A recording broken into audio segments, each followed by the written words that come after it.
Why are you pouring it like that? I don't know, because I'm reaching. Why are you doing that? I'm reaching. Look at that. Look at all that.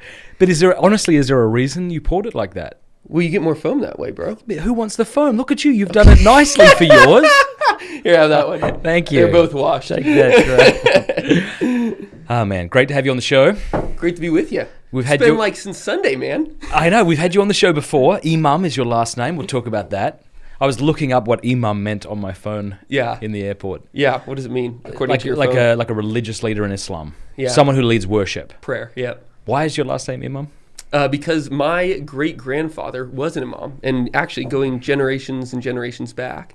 And so my grandfather was the first to kind of leave the family trade, as it were. And But why did he take the name Imam? okay, so he chose the name Imam because my great uncle was buddies with Hitler. His name was Husseini. Are you joking? No. This is actually a true story. Okay, This just is actually pause. true. You are the most interesting person I think I have ever met. You and your family, like your wife's uncle created memory foam? No. Her grandfather. Yeah. And Post-it notes. This is ridiculous. He is Mr. Post-it notes. So it's not Yeah. just you, it's her, the two of you. All right, so your uncle knew Yeah, Hitler? and Post-it notes are like better, than knowing Hitler. I mean, come on. All right, it's been about 20 seconds and we've just touched upon Hitler Post-it notes. All right, back to Hitler. Yeah. So it was reported by Benjamin Netanyahu, former prime minister of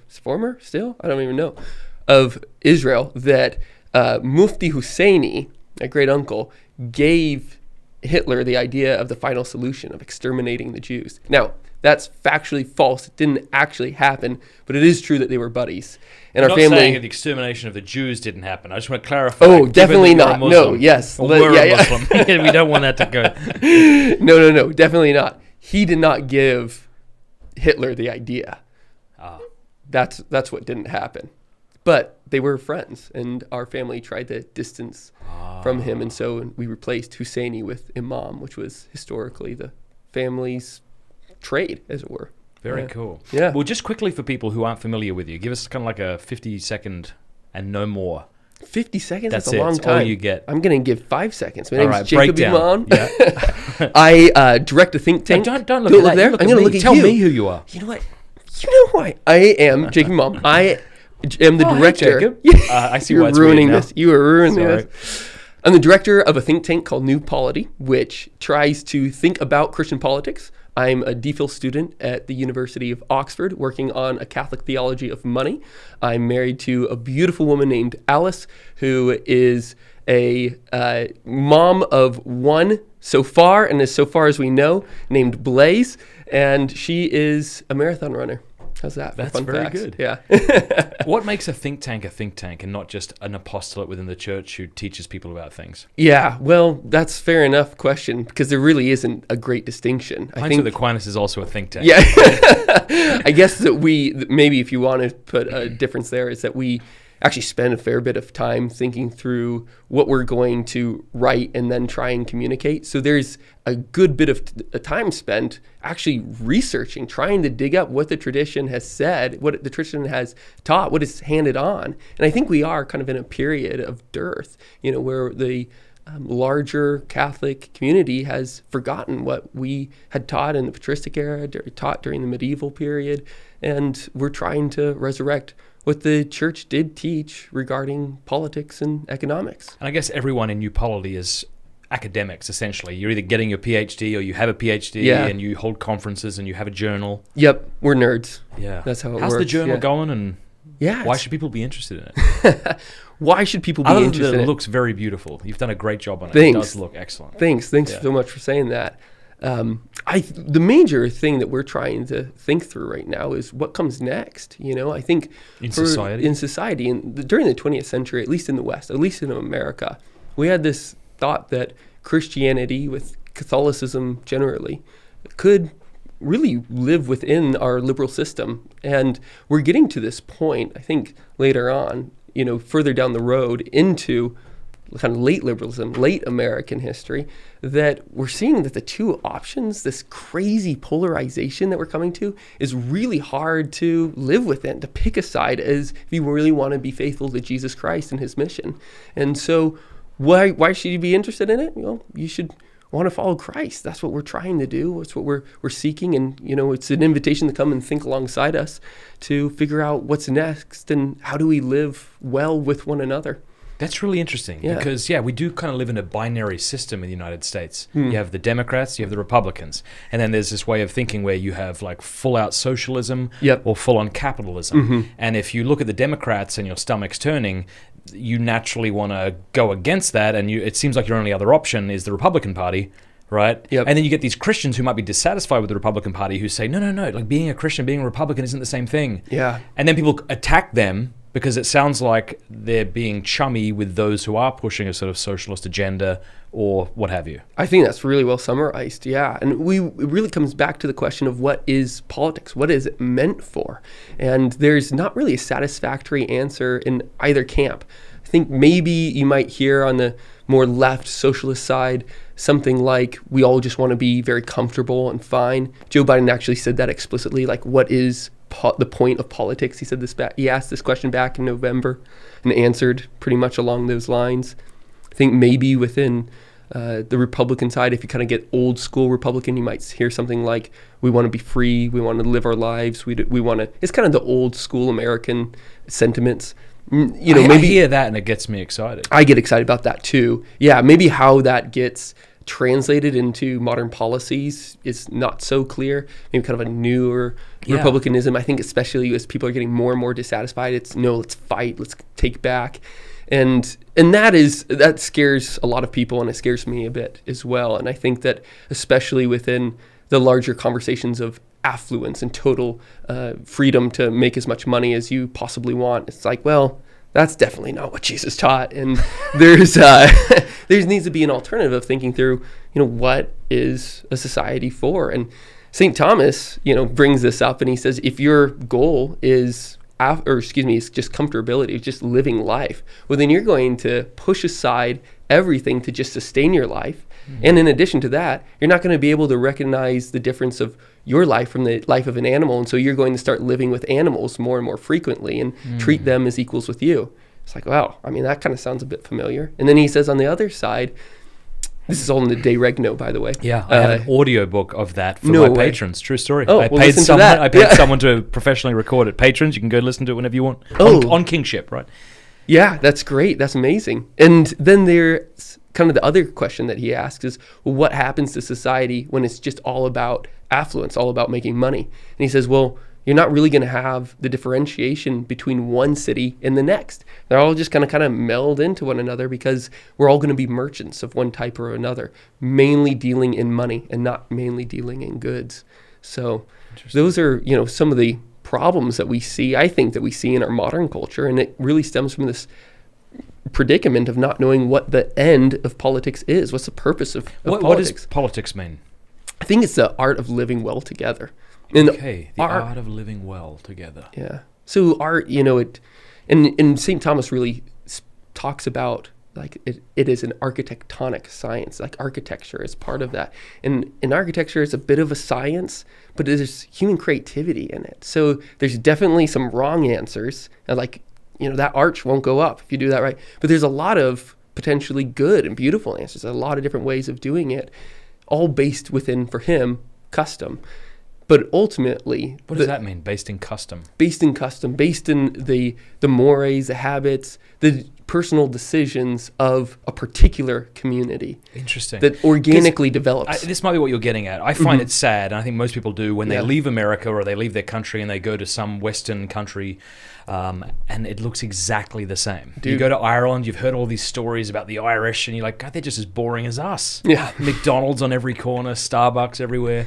Yeah. Is that kind of what you're getting at a bit? I think that that's certainly a part of it, is that once you have a people that have been taken over, then, well, the empire looks everywhere the same way, and so there's, that's certainly a great deal of it, but also you can kind of look to what we're doing here in Steubenville and First Friday festivals, and there's something that's unique here because, well, for the most part, people have forgotten that we're here, that corporations don't want to be here, that they know they won't make enough money being here, that, Carl's Jr.'s up and left, they even... Amazing. Yeah, Lone Max left. I mean, they couldn't Lone Max leaves.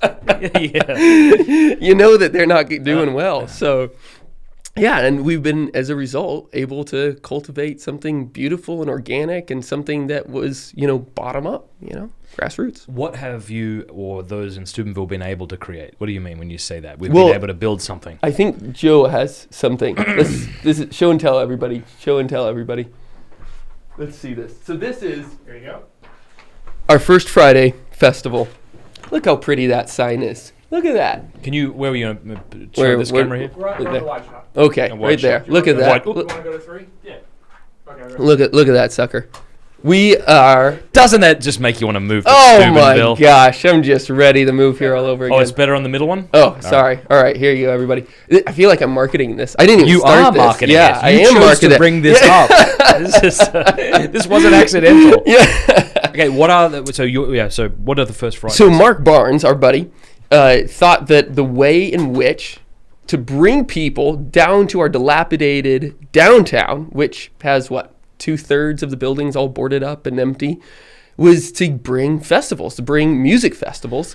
And he brought food trucks and beer trucks, and you know what? 2,000 people showed up and kept showing up. And every once a month, first Friday, people might go to the church beforehand, might not go to the church beforehand, but there's a festival in downtown Steubenville, and completely organic, nothing top down, but just... Now, I'm new here. Yeah. You're part of the reason I'm here. we texted Cheers. back and forth. Yeah, slancher. And... I'm sorry. No, but I remember I've spoken to people who graduated here, and they would say, and you correct me if I'm wrong, 5 years ago, you really wouldn't be downtown Steubenville. That wasn't a place. Maybe 10 years ago, I'm not sure. Yep. Yeah. And that's changed. That's totally changed. And I think a big reason are these festivals. I think a big reason is guys like Mark Nelson, taking a risk and starting a business on this very empty street. Who would start a street when there's no traffic, or no business when there's no traffic going by? Yeah, build it and they will come though, hey? Wayne's World 2, I think. Yeah, Blessed Wayne, First Wayne, or something. No, I don't think so. But it is beautiful because, it would just be sad to me if there was a Starbucks there. Yeah. But because it's people we know in the community who have started this, you want to support them. Totally. You want to buy that extra piece of pottery that they have for sale because you know someone local, Yeah, totally. And I think one of the things that money does, just having an overarching money economy, is we think more about the product that we want than the people that we're getting it from. And when you start something local, when your friends are starting something, or even when you're excited about just the city as a whole getting off the ground, well, then we start to think about money in the terms that Jesus tells us to think about it. When he says what money's for, he says, make friends with the mammon of iniquity. What's money for? It's to make friends. And I think once you have that local focus... Say that again. Make money. What did you say? Make friends? What? Yeah, make friends with the mammon of iniquity. What does that mean? Luke 6. So all it means is use your money to make friends. Okay. Yeah, I think that's what Christ is trying to tell us to do. Yeah. And so, but usually that's not the case. Most of the time, money only takes the place of where love lacks. When you think about, changing your door out or something like that, or trying to move a fridge, you can either pay somebody to do that, or you can call your buddies and say, hey, can you help me do that? And you rely upon their love. But where love lacks, money can take its place. You can pay somebody else to do it. 100%. And I think for most of us, including myself, money's often easier if you have a bit. If you can afford someone to come and move your fridge, rather do that. I don't have to talk to them. They can just come and do their thing. Whereas you feel like you don't want to be an imposition on somebody. And that's so sad. I have experienced just such a wealth of friendship and love since moving here, with Cameron being sick. You guys, right? You and Alice gave us your house to live in. You met me once. And you're like, hey, we're going to be in Oxford. You can stay in our house for 2.5 months. I'm like, I have 4 kids, a cat, and a very large dog. That's great. That was so kind of you, And then Cameron's been in the hospital. On more than one occasion for a long period of time, or at least a week. That's a long period of time when you're trying to raise 4 kids, Jeez, And we've just had so many people like, can I pick up your kids from school? Can I take them to soccer? How can we help? And someone started a meal train when Cameron got sick the first time. That meal train went, I think, for at least a month, every night. Yeah, it's beautiful. Yeah, and that happens here. There's a kid born every couple weeks, every few weeks, and everybody has a meal train for 3 weeks or something like that. And well, let's kind of help people who are watching this and they're not interested in moving to Steubenville. And so maybe we've lost them a little.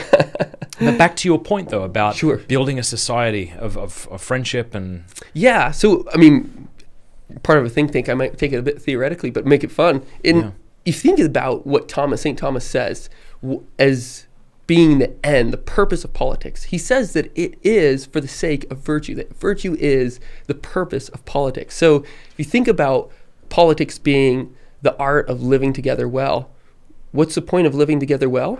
Well, it's actually to form virtue. Why is it to form virtue, he asks? Well, because the point is to get to heaven, to be eternally with God. And what's heaven? It's actually entering into God himself. This is why we need to go through theosis. This is why we have to be deified. It's so that we enter into the eternal giving and receiving, the begetting and proceeding of God, the Father, Son, and Holy Spirit. It is utterly personal. And the virtues, we might have this Aristotelian notion of eudaimonia, of actually being able to have full self-control. That's not at all what the Christian tradition says. Virtues make us more personal.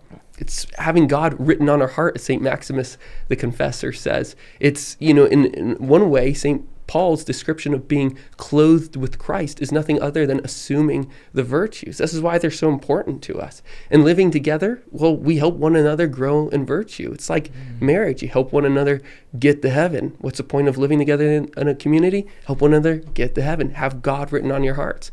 That's the point of it. It's not the stuff that's happening in DC or London or at the municipal house downtown. It's really starts in your families, in your neighborhoods, and beyond. Now, I think there is this kind of growing awareness among people that we don't want to live like atomized cells, like solipsistic clumps. Totally, yeah. In a sense, we want that. You got your DoorDash. You don't have to speak to your neighbors. You hope that your garage door will shut before it's an awkward encounter with the person who lives 10, 15 feet away from you. Right. Maybe a little more than that, but So there, I think. So one thing I was thinking about while you were saying that is there is this desire for people to live what they call the Benedict option, which is often, wrongly thought to mean go and bunker down somewhere and don't have any sort of outreach to the outside world, which is at least not what Rod Dreher meant when he wrote the book. Yeah. But then on the other hand, I'm thinking of the sort of RV culture and the minimalist houses, these simple houses that people just have like one room, and it's all. And at first there seems virtue in that because you're like, well, that's cool. You don't want to have superfluous things. You only want what you need. But that's like, well, how do you welcome people into your house? How do you hold a meal for people? Speak to those things for a bit. Well, I think that we're all called to different vocations. The hermit has his place. He does have his one cell and nothing else. Yeah. But others of us are called to living in community. And my son's godfather, amazing guy. He taught me always to have my refrigerator totally full, totally packed, so that if anybody was there and opened it up, they never feel shy about grabbing anything. So he keeps 2 cases of beer in his refrigerator at all times. I mean, it's like the biggest refrigerator of all time. And I think that's the type of welcome that probably Adam felt in the garden. It's like, have all of this, don't have those trees over there, but all of this. I mean, he wouldn't even notice those trees over there, right? Maybe was it one tree, wasn't it? It's like every tree, there you just go. this one. Yeah, not even the tree of life. I always lump them together. For whatever reason. Yeah, but you're right. And I think that idea of being able to fend away from the social media relationships and having real relationships, fend away from Netflix and have kind of board game night or something like that, but actually coming into a personal relationship again. I mean, that's our path to heaven, and it doesn't mean that extroverts have it easier necessarily, but yeah, I agree with you that our home should be ready to welcome those relationships. So why is it that we want to just pick up and go? Like, I get that. I just came in from Florida 2 hours ago, and it was like sunny and beautiful. I'm like, part of me just wants to put all of my kids in an RV and just follow the sun. Yeah. I mean, there's got to be some virtue in that, right? Or at least, let me put it a different way. Yeah. As Thomas Aquinas would say, right? You don't ever choose anything unless you perceive it to be a good. So what is it that the person who wants to get into an RV and just take off perceives? What's the good in that? Yeah, well, I think there's a lot of good in it, right? I mean, the sun is good. It's beautiful. It lifts our spirits. It brings us peace and at least relaxation to our body. I wouldn't say necessarily use the word peace. I should take that back. But, I think that... Freedom? Freedom from constraints, freedom from... Yeah, but it's, That's St. John Paul II. That's absolutely why we do it. Yeah. I'm not saying it's the result. Yeah, yeah. I'm saying you just want to be free. That's why people, I just want to get on the road. I want to live simply. I'm tired of all this baggage. I know. I tell my wife, that, once a week that I want to go on vacation to Hawaii. I don't know if it's ever going to happen, but but I think that's, the whole, toes in the water, ass in the sand, not a worry in the world. I got a cold beer in my hand is, something that taps on all of us. And I think in part of it is just because we have gotten so used to living atomized lives. Like this fact that we're this like monadic beings, to use kind of philosophical language, is just false. Our being is the same as everyone else's being. We're univocal. We're not the same as God. We don't share his being. We share one another's being. We share being. Like we're attached to one another. But the more and more that we're part of this economy that makes us feel like cogs in a machine, where we just get up, go to work, do our thing in our cubicle by ourselves, then drive home. I mean, think about just all the hours that people spend in a car, which again makes you feel like an atomized individual. You're sitting in a car by yourself, listening to whatever you want. There's no constraints on you. And there's really not a lot of hope actually in that, because you get used to this way of living and you think this is how things actually are, instead of realizing just how good things actually are, that we do share being, that we get to share life with one another. This is such a beautiful, this is so true. I think some of us, or maybe many of us, come from broken, dysfunctional homes. I don't know, to some degree we all do, but I mean seriously dysfunctional or broken, that we actually can't imagine what it would look like to live in a loving community. And I'm always very refreshed when I'll go to a religious order's house for dinner or something, and I see the Brotherhood of the Friars of the Renewal or something like that, for example. You're like, wow, this joy is really on offer. And this same thing can be said when you go to William and Claire Newton. They live 2 doors down from us, or 3 doors down from us, and they're constantly texting us, hey, we're going to have some drinks tonight, pray the rosary, you want to come over? Done. And we just walk, 100 steps. And it's like, wow, this is beautiful. You know? Like Steubenville's not necessarily beautiful. There are beautiful parts, and I think it has its own beauty. Sure. But there's certainly a lot of rundown roads and things, buildings and things like that for sure. Oh, yeah, definitely. We got some rundown stuff. But to quote Peter Kraft, and I don't mean to be insulting to anybody who lives in the Bronx. Have you heard this quote? No. He says, you'd rather be in love in the Bronx than divorced in Hawaii. And there is such wisdom in that. Don't you think? Yeah. Because it's so true. Like everyone agrees with that. Yeah. And there's something similar when it comes to friendship and community. Totally. So that's when people ask me, why did you guys move to Steubenville? I say friendship. Yeah. And I just let it hang there and see what their response would be, because that's really why we came. We didn't have to move. Yeah, yeah. Reason why we came is that we thought that our kids would have the best chance of becoming saints here. That's a way better answer. But it's the same answer in a certain sense. What is our ultimate joy? It's friendship with God. How do we get there? Friendship with one another. There's this melding together that happens between the first and second great commandments of loving God and loving neighbor, and I think that this is part of our path, and it's a beautiful one. But I say particularly becoming saints is because I think we are products of our culture in ways that are so mysterious it's hard to articulate, where we actually become those that are around us in a certain way, in a mysterious way, that we actually, like, through the habits, through the festivals, through the feasts that we have, through the habits and what our living revolves around, really determines whom we become. And so when we were trying to decide where to live, we thought, man, we want to become those people. And I'd say every parent gets that. So every parent is concerned about who their son or daughter hangs out with. Yeah. And it's for similar reasons. Where were you? Okay, and by the way, I just want to say this one more time, right? There are many great communities. And so when we're talking about this, in case people think, well, how does this apply to me? I'm not moving to Steubenville. Stop talking inside baseball. We're really not. We're talking about how to live a beautiful communal Catholic life. Yeah. And that can be done, technically anywhere. Yeah, right? I might toss one other thing in there. Yes, absolutely. There are a lot of good Catholic communities, places. But one of the reasons why I was focusing in on the culture thing is because there's not a lot of Catholic culture in many places. And again, I'm not trying to exclude anybody, and I'm certainly not claiming that it's not possible other places. I think that a completely atheist society is in danger of changing when there's just a handful of Catholics there. So there's a great attempt to to become the leaven that rises up in the bread of your city and changing what it fundamentally is.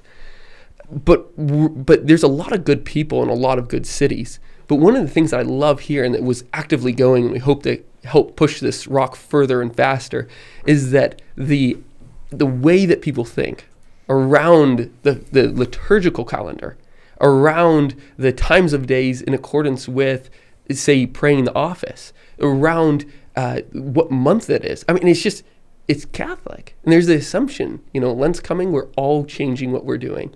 Eastertide's coming, we're all changing what we're doing. And that culture where you can kind of assume it in the air is not found everywhere. I was so moved by Holy Thursday Mass. Yeah. I was like crying throughout the whole thing, partly because they clipped the little ropes in between pews and we were just stuffed in there worshiping God together. Yeah, praise just him. The beauty of the Latin Mass. And I was weeping. I was weeping at the dignity of everybody I saw around me. Yeah. Families who are striving to be holy, who are falling down and getting up with their eyes on Jesus.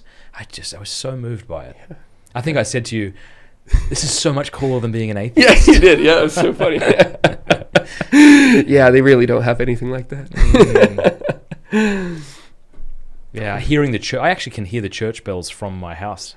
Not often, and it's obviously a bit remote because it's a 20-minute walk from my house, but that was beautiful too. Yeah, I think there's some easy steps that people can take to start to change the culture that they're in, even just like within their household or within their neighborhood or within their friend group. I think, getting church bells ring really helps, no question about it. I think that having, a donut hour after Mass certainly helps. But even thinking about like planning, all right, this family, they have St. Martin's Day. This family, they have St. Michael's Day. And they actually have huge feasts that revolve around something kind of strange in the middle of all of them, or like a particular traditional, dessert for St. Joseph or something like that on his feast day or whatever it may be. That's a great idea. Yeah. Like, for example, my daughter's name is Avila. Yeah. So what would be an example that we could do to kind of celebrate that with the community? Be in ecstasy for a day. No, I'm just kidding. Well, I mean, first thing, you would have a big party in your house. Just have a big party. Yeah. And you can look, I don't know what things that she has, particular. What can you? What was in her past that we can bring up? Who, Teresa of Avila? Yeah, that you desiring to be martyred as a child. We could all wear the brown scapula. We could that give could that be fun. Out. Yeah, you could give that out. That's a great idea. Yeah, but you can come up with these things or see what the tradition has done and actually have a really big party. Yeah. Budget it out, make sure it's happening. But for every major feast or every personal feast, something that's really important to you, just invite your whole block. Yeah. Make sure they come over. I think that planting a garden outside your parish is really great. When the flowers come up in the spring, you cut them and you hand out those bouquets to the new people that came through. I think that, you should bake bread in the most parishes have a kitchen downstairs. Bake bread in that and hand it out, or make sure that the parishes becomes more of like a part of your life and refer to it as kind of like a political unit almost. What I love about what you're saying is it's grassroots, and I think many of us are looking to big solutions. Like the problem is the bishops. The problem is Pope Francis. The problem is, this diocesan rule that won't allow this or that. Mm-hmm. And there might be legitimate criticisms to be made there, but we're just all sitting on our hands doing nothing except whining about it. The temptation can be to think that grassroots means insignificant, but you live in the grass, like you live right there. So it's actually not at all insignificant to you and your daily life if you're implementing things like you say. Yep, absolutely. I think a lot of people, when they talk about policy changes that happen at the state level or at DC, you might say, well, how's that going to affect you? And a lot of times I hear the response of, well, they really won't, but they'll affect other people. And that's important. Don't get me wrong. Yeah. I'm not trying to push away, that response. But changing those around you, again, those personal relationships are just everything. And this is where our main focus, our primary focus, all of our energy really, really should be going. So tell me why you and Alice decided to move to Steubenville. And again, forgive me for keep reiterating this. Yeah, sure. I just don't want anyone to think that we're doing inside baseball here, because someone could listen to your story and be inspired to join some other group or not necessarily even move. Maybe it's to kind of build up from within. But you and Alice, where did you move from and why did you move here? So we actually got married and moved here right away. I was living in Fredericksburg, Virginia, right immediately before. She was up in Alexandria, Virginia, going to school at the JP2 Institute. She did her master's there. Immediately before that, I was at Oxford for a few years, and Baylor University prior, which is where we met. And I thought, I could stick it out here in kind of the DC area, or I can go back and get a postdoc and then try and get a job at Oxford.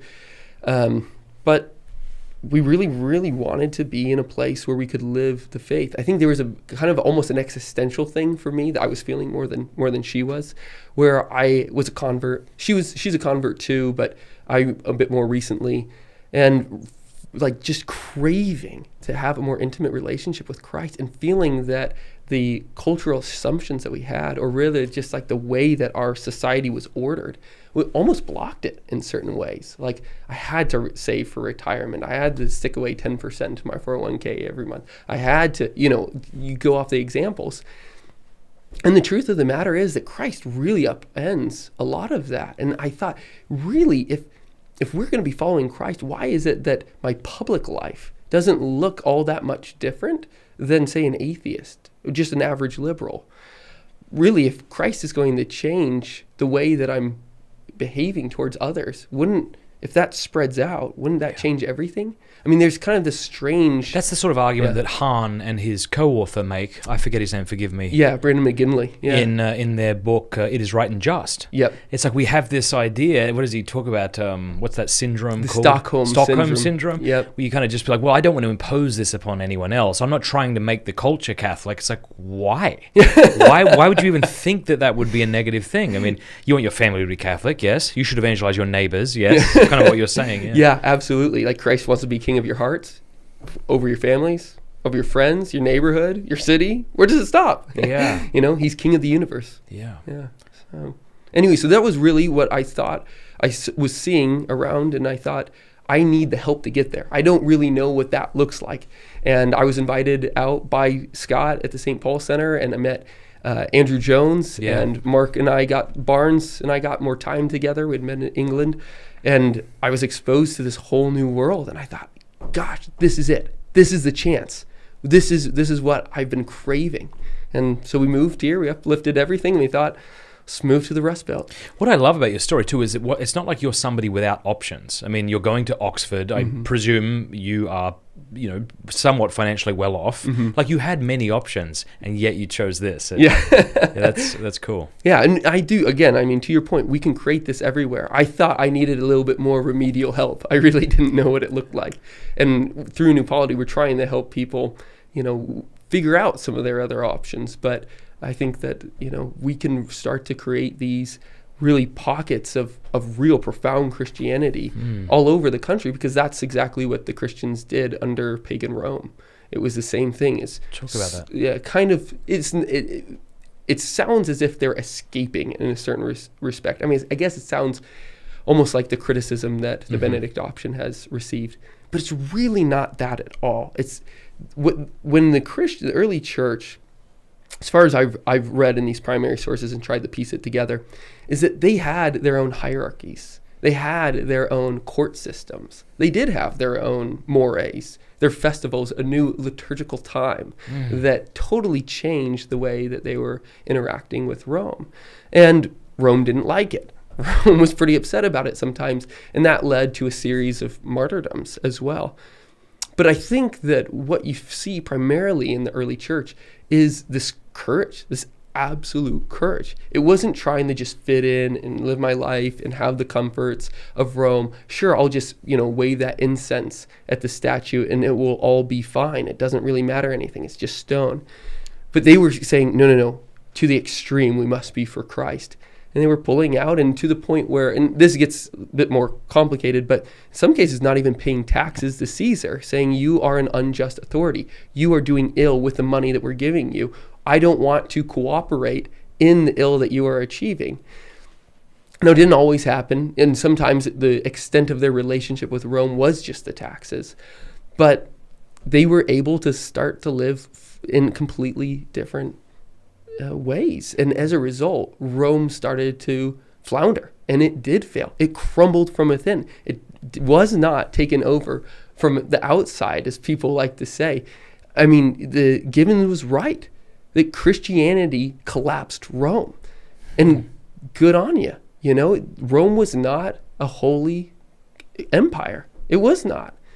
But it got back to the personal. It was a slow return to Eden, away from the corporatized, statistical operations of the empire that it was, where it really did not name but numbered people and butchered people and enslaved people and set up ritualized prostitution. I don't know how we don't go that route, given what's already deemed acceptable in secular society. I think you're right. I mean, it's like, it sounds hyperbolic. It sounds like you're using scare tactics. But when you're sacrificing children in the womb, when you're mutilating the genitals of children, when you're having the state itself pay for these surgeries and such, no, there's no way. And I think there is something, when God gave the law to the Israelites, again, it was kind of a remedial thing that St. Thomas says, that ultimately the law was fulfilled in grace of the New Testament. So the habituations that the law set us towards were fulfilled in having them written on our hearts. But we did need that remedial instruction of like, okay, what's right and wrong again? We don't know. We are so depraved that we really need the helping hand to be directed in the right direction. And one of the reasons that we see in Deuteronomy of why the law was given was particularly so that man's heart might not be raised up against his brother. So there was this determination to understand that we are supposed to be living in love with one another and not taking advantage of one another. And Christ reiterates this. He says that the kings of this earth love to lord it over their brethren. And I think that's just inevitably what you see without Christianity, is that we fight. There is a fear. There is, instead of mask or it's tackling that fear with real courage that is motivated by love, you find the fear responded to with these power plays, with this determination to take advantage of your neighbor, not to deal with your neighbor, to fear his response. And I just see that's exactly where we're going. Yeah. You mentioned in the beginning of our conversation that it's like we've thought for so long that we can exist within the larger bubble of liberal society as a solid Christian group, and that was, I think you were saying that was doomed to fail from the outset. Yeah, I think so. So what should have we been doing? Because it seems like today, and I've made this point a number of times, I think it's insightful. It seems to me that whoever the underdog is the one crying out, "Leave us alone."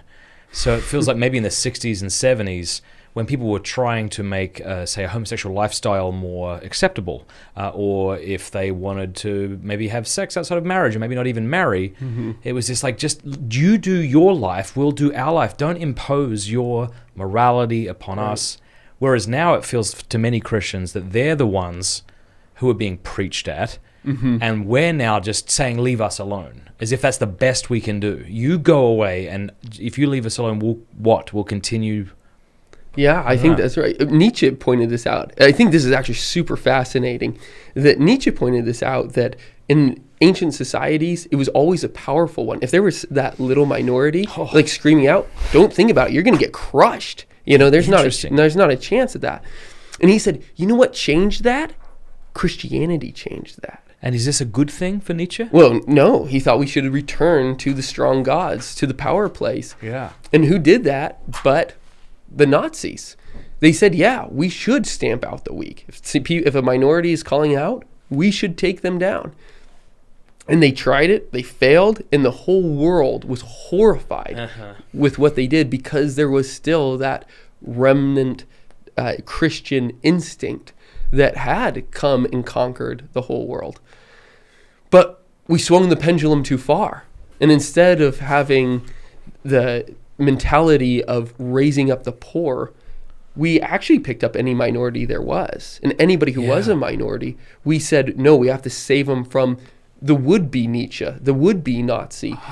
And all the minorities ended up becoming the heroes who dominated what the majority did in a very strange way.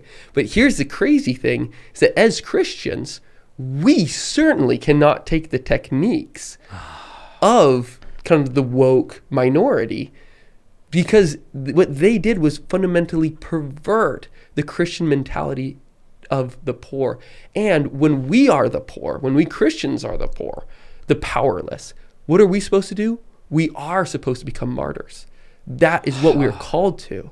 Not necessarily the red blood of martyrdom, but in our work, in our mentality, in the cultures that we form, we should have the martyr mentality. And if it does come to blood, it comes to blood. As opposed to, what were you saying? I think you said the woke. What? Calling out, saying, we are the poor and oppressed. Change the way that you see us. Change the way that you behave towards us.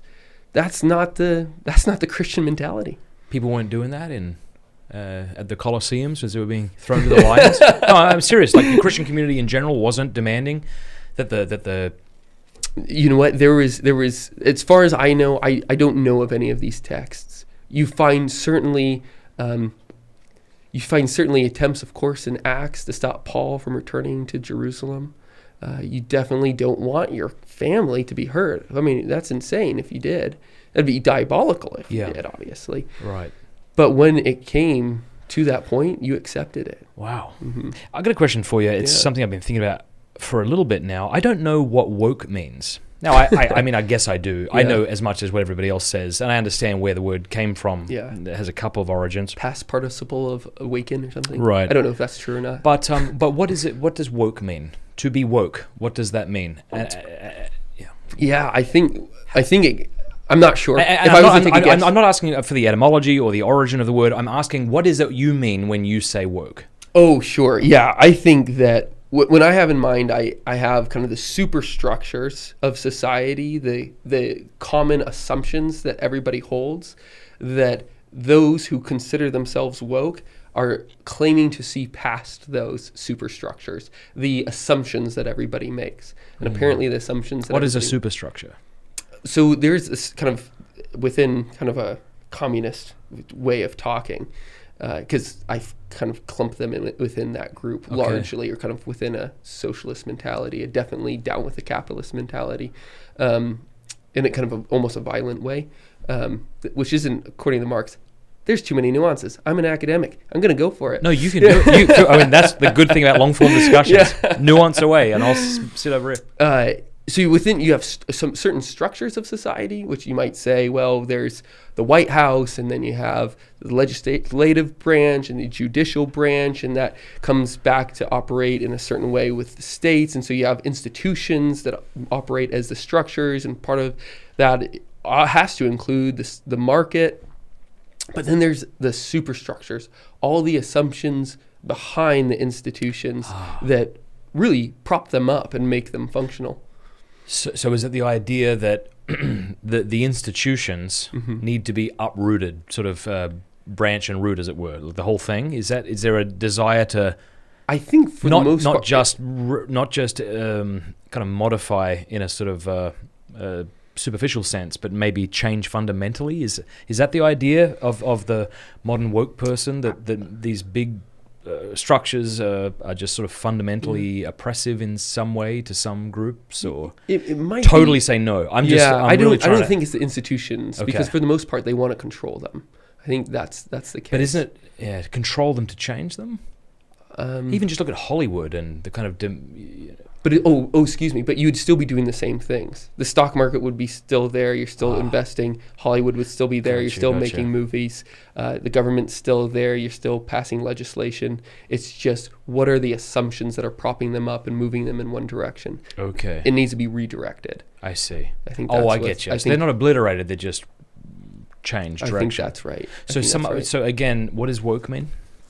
If you were to try and sum that up, do you think you know? Yeah, I mean, my best guess, and I would like them to probably answer this instead, but I think the woke culture is particularly defined by an attempt to change the cultural assumptions that we all hold. Okay. And that they want to question, they feel as if they see the assumptions that we're all making and are, awoken from making those assumptions. So how are Catholics not then woke when they demand that Planned Parenthood be torn down? I bet you're right. I think that's right. It's an interesting. Yeah. It's just interesting when we use this terminology and we all think we know what each other means. Yeah. It'd be interesting maybe to do a debate on this. If there's two good Catholics out there, one who perhaps thinks, there's fear-mongering as Catholic conservatives talk about wokeism, and someone who doesn't, it might be a good discussion to have, because I really want to try and understand it if I can. Yeah, I think the more interesting conversation would be between those who think that they have figured out the assumptions and those who maybe don't hold to the common. And then there's so many different debates that could... Oh my gosh, it's endless. Yeah. And as a result, the woke are eating themselves for the most part. What do you mean? What does that look like? Well, I've seen so many people, who are pro the gay agenda, be against the trans agenda, and they're eating one another, and actually saying he's wrong, she's wrong, and within the larger let's get away from traditional marriage movement, there's infighting going on. That's all I mean by it. Yeah. How is this tied to socialism? Well, socialism is a really complex topic, and it is super dynamic, actually. So I've spilled the beans, very much against it. But I do have to tip my hat and say that what they've done in describing society is pretty impressive. And there's a 32 flavors of it. So you have everything from the communist Marxists who want everything to be controlled by a central authority and then kind of wash away. And then you have the anarcho-socialists who we would never really think of as being socialists because for the most part they're stateless. They don't think that there should be a central authority. And that's pretty interesting position. I think that's closer to a distributist model, which is really far away from a capitalist model too, because capitalists are ultimately statists as well. If you even look What's a statist? Somebody that believes that the state is good as a governing apparatus. And you don't think it could be?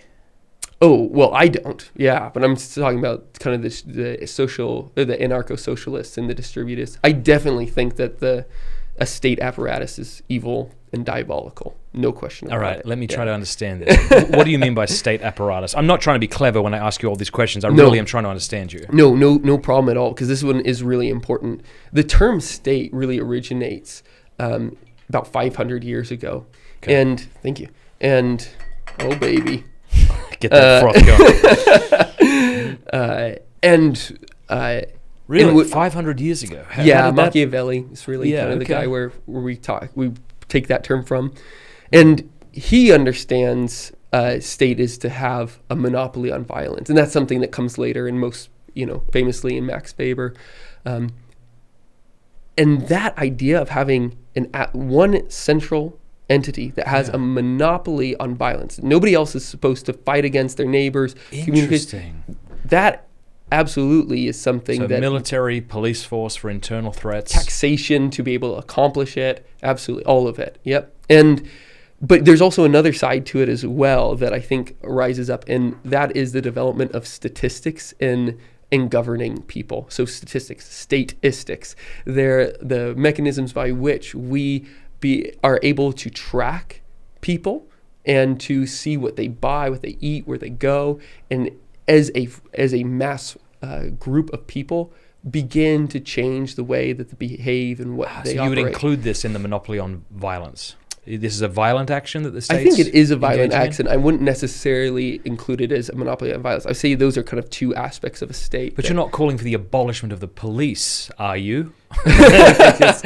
Well, this is a really interesting question, because when St. Justin Martyr was writing to Caesar, he said, "You fear the fact that we are going to live in virtue and there will be no need for you," which is really interesting. So he's definitely not calling out for the abolition of the police force. I'm certainly not calling out for the abolition of the police force right now. I'm certainly saying that is definitely the direction where Christendom moves and moved in history, and what we ultimately have to see. The fulfillment of virtue is no need for the police. The police is there as a remedial action when people aren't getting along. Yeah. And we're going to need that for a long, long time. We're going to need that for hundreds of years. How is this not just a utopian dream, right?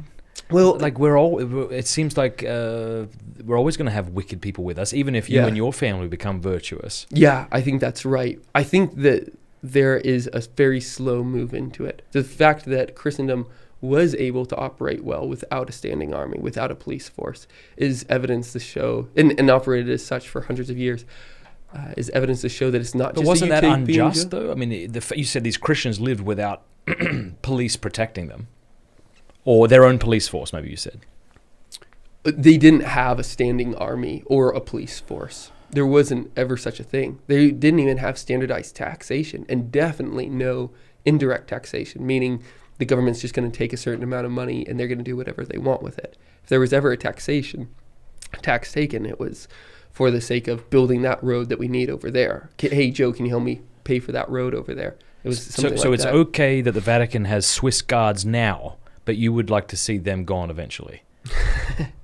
Yeah, I suppose what I want to make sure is clear is that I don't think that's happening now or anytime recently. Yeah, right. There's a difference between we want to move in the direction of, as opposed to we need to implement this now from the top down. Absolutely. And I think that's why people get... Yeah, certainly not now from the top down. And that's why I think people get nervous when they hear people talk of, say, distributism or these sorts of things. Like, okay, terrific, sounds lovely, and maybe you can define what distributism means. Sure. But the idea that, okay, well, how is that going to be implemented without doing serious injustice to companies and groups? Totally. I completely agree. I think it all has to develop organically. I think it begins with converting souls. I think it begins with evangelization. I think it becomes with becoming, discipling all nations. All right, so you think socialism is not a good option. Is capitalism better in your estimation? Well, it's definitely better. I don't think... Why is it better? I think that there is more room for freedom within it. But I think capitalism is definitely a Protestant heresy, as it were, or developed out of Protestantism, and socialism is definitely a Catholic heresy, definitely a perversion that came out of the Catholic Church. And that was because there was a reaction towards really what I would call the unjust order of society that developed definitely in the Industrial Revolution and emerged really at the beginnings of capitalism as well. But socialism went way too far the other direction, and that's when Leo XIII wrote Rerum Novarum and said, hey, you're right, capitalism was not an option, absolutely not an option. You went too far over here, guys. No socialism allowed. And so, yeah, I would say that capitalism allows for greater freedom, but it's not what Christ would have us set up as. I see. As a Christian society. What does capitalism mean? Capitalism bespeaks an order of society where the productive property is predominantly in the hands of a few capitalists, owners of capital. That's how I define it. But it bespeaks not a theory, but a state of society. So when people try to say, okay, well, let's call it free markets then, what are they doing when they say that? It sounds like they're trying to get away from the idea that there are a few with all the capital and I just want to be free and produce my own things and sell my own things and have the freedom to do that and not to have the state interfere. I think that's what a lot of people mean when they talk of... I think that's right too. I think some people, maybe more apologists for capitalism, might do a little bit of a bait and switch, and there might be a little bit more dishonesty there where they're going to define it a different way. But I totally agree with you. The vast majority of people are thinking, when they think capitalism, they think freedom. They think, I just don't want the state to touch my stuff. Yeah. And it sounded like you were getting to that earlier when you said, hey, Joe, come and help me build this road, right? Yeah. That almost sounds anarchist, or not, maybe not... is that the word? Yeah. Or just libertarian. Like, we don't need you for anything, government. Sure. And is that kind of where you're... No, because I'm against the state. I'm against the monopoly on violence. I'm against ruling people in terms of statistics and not by names. I mean, you find this even in the Book of Numbers. It's called the Book of Numbers, and yet what does God do? He names everybody. He doesn't number them. That's what the beast does in Revelation. It's not what Christ does. So what you're saying, and forgive me if I keep cutting you off, I'm really starting to learn this, and honestly, I think my lack of understanding and asking these very simplistic questions may be helping others. That's the goal anyway, we'll see. But all right, I forgot what I was going to say, but it sounds like... maybe one thing that we could mention with that capitalist state is that really developed under Henry VIII at the Reformation, and that was when he was seizing land from the church primarily, and from all those who refused to leave Rome. And he then distributed it out to his friends. And that was the first time that we needed the welfare state. Why? Because people didn't have productive property on their own. What did we have before that? Well, we had a distributist society. And what is distributism, you ask? I define distributism as the order of a society where productive properties are distributed amongst families. Okay. So it doesn't have anything to do. People might think, does it have to do with redistribution? No. Again, it's not a theory. That's a very important distinction. Yep, absolutely. It's not about. It's not a theory of redistributing. It just describes a state of society in the same way that capitalism, the way I define capitalism, describes a state of society. So we're not airy-fairy up in the clouds here. We're talking about what happened in history in these cases. And again, so it's not utopian. It's like, this is stuff that really happened. And socialism, in a certain way, I mean, actually, I'll go back to where this began. Sure. How do you define this? It's where the central government holds the productive property and distributes that accordingly, that defines the way in which it's operated and distributes that. So within these definitions, and I think they're true definitions and definitely true historically, you have over here, these are the mechanisms of the economy. The capitalists are operating them. And over here in the socialists, the government is operating them. But in neither cases do you have the larger population, the families, controlling their own productive property. This is kind of what Jefferson was getting at with the yeoman farmers. This is what the 20th century was so excited about with small businesses. And that's really what I would like to see society get back to, where productive property is in the hand of families. And just like with the police force, you wouldn't want something implemented. It's almost like you want to get to the point, kind of naturally or slowly, so that you then don't need it. You're not saying cut it out when we need it. And similarly, are you saying, in your estimation, like a distributist society is what we want to strive towards, but you're not saying the state, which you think is evil, ought to do the distributing. Absolutely. Comes in and says, you get this amount of land, you get this amount of land, and we're all going to be bloody equal. Yep. And I have to steal the land that you currently own. Absolutely, because it can't operate by force. This is one of the things about virtue, which is so great, is that you can only become virtuous by freely choosing the good. This is really helpful, because whenever I've heard a debate on distributism, the reply of the capitalist is always, okay, fine, that all sounds terrific. How the bloody hell do you do it? Right. And it's a fair question, but I like your answer. Your answer is become holy and start from the grassroots. Yep. And we did it. I mean, we pulled it off at one point in history, and it lasted for hundreds of years. What did that look like? Because people have a lot of kind of myths about the Middle Ages. Yeah. Like they didn't have running water and stuff like that. And, or that they were all dying at a very young age. Yeah, exactly. Wear gray and it's always cloudy. Yeah.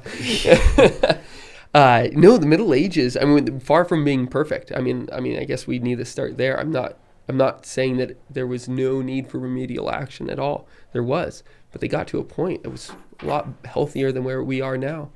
Even to the point where peasants could be considered rich. In certain documents, I've seen this quoted as rich peasants. It's a concept that doesn't even make sense to us. Yes. When I think peasants, I think of the Holy Grail. Yeah. You remember that? They're making, what are they doing? They're making mud pies or something? Yeah. Remember that? No. Bring out your dead. That one. Exactly. Yeah, exactly. Kind of thing, No, what you found instead is that there was a point where there was wealthy landowners in ancient Rome, and they had slaves working their land. Something that almost is, in that these terms are misleading, I think. Slaves. That's right. This is why it's so important. Yeah. What do you mean by slave? Yeah, slave was somebody that worked for somebody else. Yeah. So you might say that about any employee today. Joseph. Yeah. Sorry, you're Joe. my slave. Sorry. because their livelihood depended upon the benevolence of somebody else. The what? The benevolence of somebody else. Yeah. So that was the system before. And what you slowly see throughout the conversion of Europe is that the slave owners actually gave their slaves the land, where they actually had control over it. They eventually matured into lords, the lords of Christendom, the lords of medieval Europe.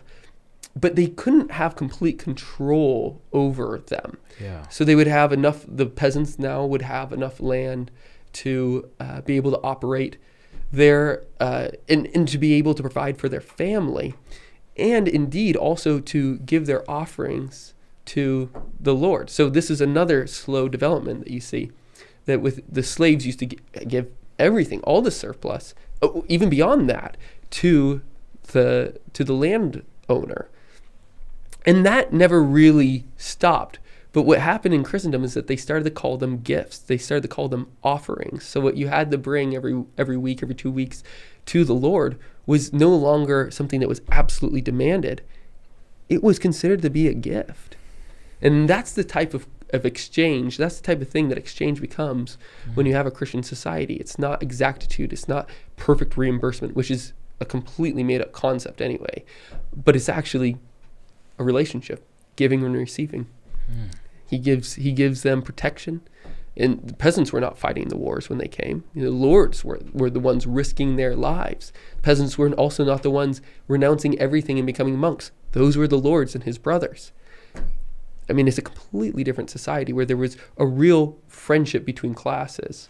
Again, problems aplenty. I mentioned wars. That's never going to happen in heaven. Praise be to God. But they really figured out a way in which to have an entire sacramental living all together. Do this for me, and let's, in a soundbite, socialism at its worst looks like, and then capitalism at its worst looks like. Oh, man. And I know worst is a deep hole, so we reason. It's a very deep hole. Maybe you would say Mouse China on one hand, and then on the communist side, on the socialist side, the capitalist side, where does that look worst? I mean, it's hard to say. Not just where is it located, but what does it look like at its worst? Yeah, well, so I'll steal this from St. John Paul II. He said that within the capitalist society, it's not just your own country that you have to be worried about, but because, I mean, this happens, as St. Thomas says, that cities sprawl into one another where there's no definable countries. Why is that again? Because everybody, in a sense, becomes merchants, because money travels wherever you can get the best price. And as a result, everybody starts to live together. Think about all the transactions that happen, transatlantic, transcontinental, every day, every single day. Why? Because there's a better price out there somewhere else. I see. And so this is something that John Paul II mentioned in Centesimus Annus. And he said you have to be thinking about the poor countries when you're making decisions about where to buy things. You can just think of China, overworked Chinese, the fact that so many people drop dead around Christmas time trying to make quota and having no choice but to keep working to provide for their families. I'd say that capitalism, like something that we've created here in the U.S., is worse in China because of the effects that we've made here, the decisions that we've made here. We have to think about them. And they, in a sense, have become our slave labor. I like that. So it's not just how does capitalism hurt us? It's like, well, how about think about someone else, like the poor? Yeah. Oh, because we live well here. Yeah. I mean, the poor we've seen real poor here in Steubenville. We've seen real poor in all over the U.S. But by and large, the poor live better here than in so many countries. Oh, yeah. And so there's a consideration of, well, that means that somebody has to be doing something. You good? The fact that the government can give free housing to the poor here and $700 a month or whatever, or $300 a month, well, who's doing that work? That's not all coming out of our taxes. The fact that they can print money, and yes, inflation is a real phenomenon, but where does that come from in a sense? It has to come from somebody else's labor. Wealth without work is an economic sin. This was... To be able to have something without doing anything for it means that somebody did something for it. Oh, say that again. That was excellent. To have something without working for it means that somebody else worked for it. Yeah, there you go. Yeah, a product without labor was the way that some of the medievals put it. To have a product without labor. Help the person listening right now who's just very skeptical of all this bull crap that Jacob's spewing out. That he's clearly a commie. Help us, by appealing to tradition. How would you speak to the sort of hardline capitalist and just say, okay, here's what you want that's good, and I concede that. Yeah. Here's where we need to change our way of thinking in order to be a faithful Catholic, because it sounds like that's what you want to say, and you always want to say, say it in a way that people can hear. Yeah, no, thanks for helping me with that. I appreciate it.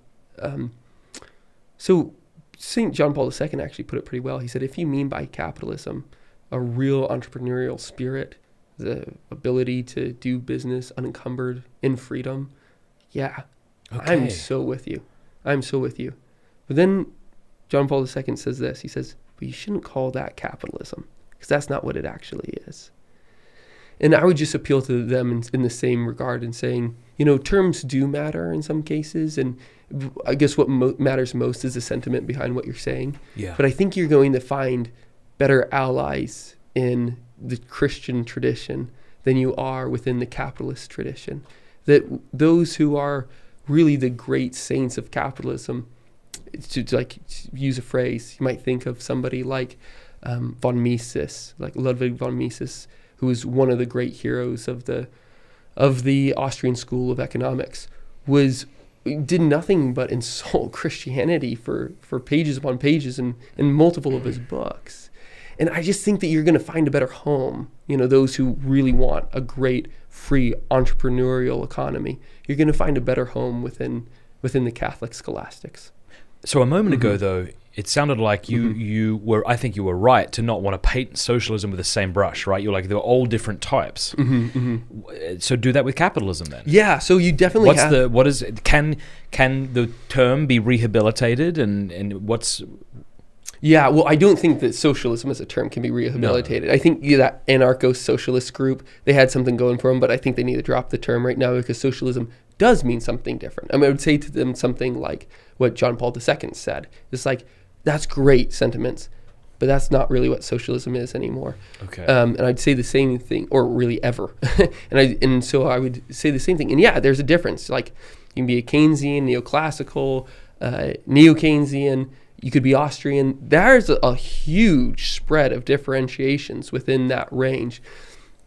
But what's a fundamental thing wrong with capitalism then? Yeah, I think the fundamental thing is the description of the social order itself, where the means of production are held in the hands of few.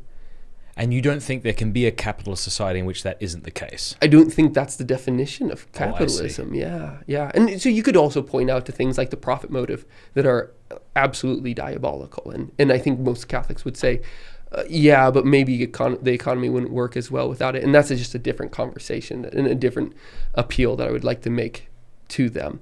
That greed is not good under any circumstances and that it will lead to problems. I mean, I guess the Catechism even says that. Yeah. Paragraph 24, I think. And that if you are trying to seek your own gain, there's going to be problems that come about. But I really don't think just generally that the means of production being in the hands of a few, whether they're the central government or they are the capitalists, the heads of Amazon, Microsoft, Netflix, Apple, Facebook, that is where the means of production really What's funny is the same people who are pro-capitalism, it seems to me today, at least those I interact with, are the same people who are very scared of big tech and big corporations. Isn't it crazy? Yeah, I agree. And I think there's also another thing with that was that once the major corporations, start to take control of our lives, they start to govern us. That is absolutely happening. Yeah, and there is this melding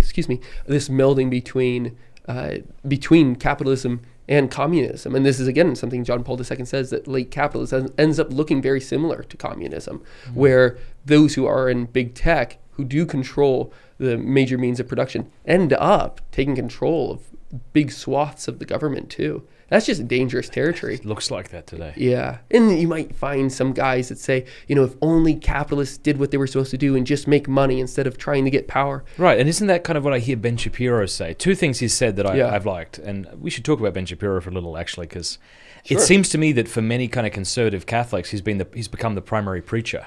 Mm-hmm. And he might be a good social commentator and have some very good and helpful things to say. But I think if you're listening to him for 2 hours a day, more than you're listening to the saints, you're going to start to... Your view of how to be a Catholic is going to change, I wonder. But two things he said about capitalism. One is, capitalism is give me what I want or starve. And I like it. Like, there's something about that I like. It's like I can see how a society would work. Like, produce something that's worth my time, worth my labor, or worth my money, or you don't get anything. Yeah. That I like that. You can tell me why I shouldn't in a minute. Yeah. But then the other thing he'll often say is capitalism should never be devoid of virtue. Like, we need to have a virtuous populace in order for capitalism to work. Yeah. Well, I think that's right. But let's start with the first one. How about? Gosh, that sounds harsh. It does sound harsh, and certainly I'm sure he and those who would follow him and subscribe to what he's saying give a ton to charity. I have no doubt, Well, yeah, so I don't think he's saying don't help the poor when he says that. Yeah, sure. I don't want to presume on any of that, but within the matrix of the gospel, you find something else completely, suggested, where Christ says, give and do not expect to receive. I mean, that is a huge message that gets taken up throughout the patristics. St. Augustine has some beautiful homilies on this. St. Basil has some really fiery homilies on this. And they have the same appeal. They say, when you give to somebody, do not think about a return in this life. Think about that as storing up your goods in heaven. The vault is safe. The bank manager is Jesus Christ. Yeah. It is safe. Don't worry about that. And I think that's a good appeal for those who have excess cash. They think I should just invest it. I need to make my money work to make more money. And it's like, well, actually, I don't really think that's what Christ is telling us to do. I think he says that money is a placeholder, so always know what it's holding a place for. And if you have excess cash, well, that's then for your brother. You get to use that to bless him. I think that there's Ben might push back and says, yeah, I'm not talking about charity, all this stuff. I'm just talking about business interactions. And again, I would say that that's probably not the way that we should be making friends with the mammon of iniquity, that our understanding with giving somebody has to come with this fervor. St. Thomas talks about this. He says, if you've received a gift for somebody, the really virtuous man will want to give more back. Yeah. There's not an exactitude. There's not a, you gave me that, so I demand this back. There is a real freedom of giving and receiving. And so again, does that work as a remedial action of give me, and then I'll give you within our fallen state? Maybe kind of. Does it lead us beyond that? No, it doesn't. And that's the problem. Okay, yeah, that's helpful. And this kind of gets us full circle, because I would imagine what somebody who would be sort of a proponent of that way of thinking would say is, okay, sure, he's not talking about within friendship and family. Yeah. As you say, right? Yeah. So, but we're getting back to this point that it's like we can live within a totally liberal society, and we can have one set of rules and virtues for society and how it should function, and then we can live differently. And it sounds like what you're saying is it doesn't work. No, it won't work eventually. It doesn't make sense to have a privately held faith and then an irreligious culture. It just doesn't work. Yeah, it's just a strange, incoherent juxtaposition, I think. So, but within that capitalist model, there needs to be mercy. There cannot be just an I that everything else revolves around. That is pride. That is the source of pride. And that's what we need to be aware of, because that's a deadly sin, let alone greed, which is another deadly sin. And the first things on our mind has to be our eternal salvation, our eternal reward with Jesus Christ, getting to see his face most clearly. Yeah. So I think that within the model, there's greater hope, and the tradition has given us something else. Excellent. Remind me of the second thing he said, though. What it was? Give me what I want to. The idea that capitalism, America and the way it was founded requires virtuous people and won't work without that, or something to that. Yeah, well, I think that's right, but that's definitely not what the founders of capitalism suggested. So, Adam Smith in The Wealth of Nations talks about the baker and the butcher not doing things because they have a friendship with another person, but rather because they have a friendship just with themselves, which is a contradictory term, right? A self-interested action. And that's why they butcher their meat and give it away, because they have a self-interested action that gets something else back. John Maynard Keynes, he, and some people, I'm thinking that most people listening to this who actually have a real bent on economics are probably more on the Austrian side than the Keynesian side, but he says something that for another 100 years, he's talking about needing to help the society prosper monetarily. We'll need to treat fair as foul and foul as fair, actually completely inverting the system of virtue. And that's also something you find in the Austrian school as well, where it is fear-based action, that we are doing good things for the sake of self. Yeah. Who's that Sheila who wrote that work on capitalism and talks about the virtue of selfwishness. Oh, I don't know. Tell me about that. Ayn Rand? Oh, Ayn Rand. Yeah. Oh, Sheila. Was it? Sorry. Yeah, sorry. I was thinking that was her name. Yeah. Absolutely. It wasn't that. Explain that to me. Well, within this, there is a strong conception. Gosh, well, there's a lot to say about this, but that if I just do what's good for myself, in terms of making a profit and not, hello. Sorry, that was you. Keep going. and not just in trying to become more powerful, in terms of making money, then that money will circulate around the globe faster. Money will work. That means it'll go in more people's hands. That means that they're spending it on things that they like. And you find that there's just this strange phenomenon that people are convinced by this, as if you could have evil people in a good system and that will produce a good society. I just think that's insane. How are you going to get a good society without good people? Yeah. I want you in one moment to tell me that what I'm about to do, whether this is capitalistic and wrong of me. You ready? I want to say a big thank you to our sponsor, Homeschool Connections. Are you having difficulty bringing joy to your homeschooling? Are you looking for help but don't know where to turn?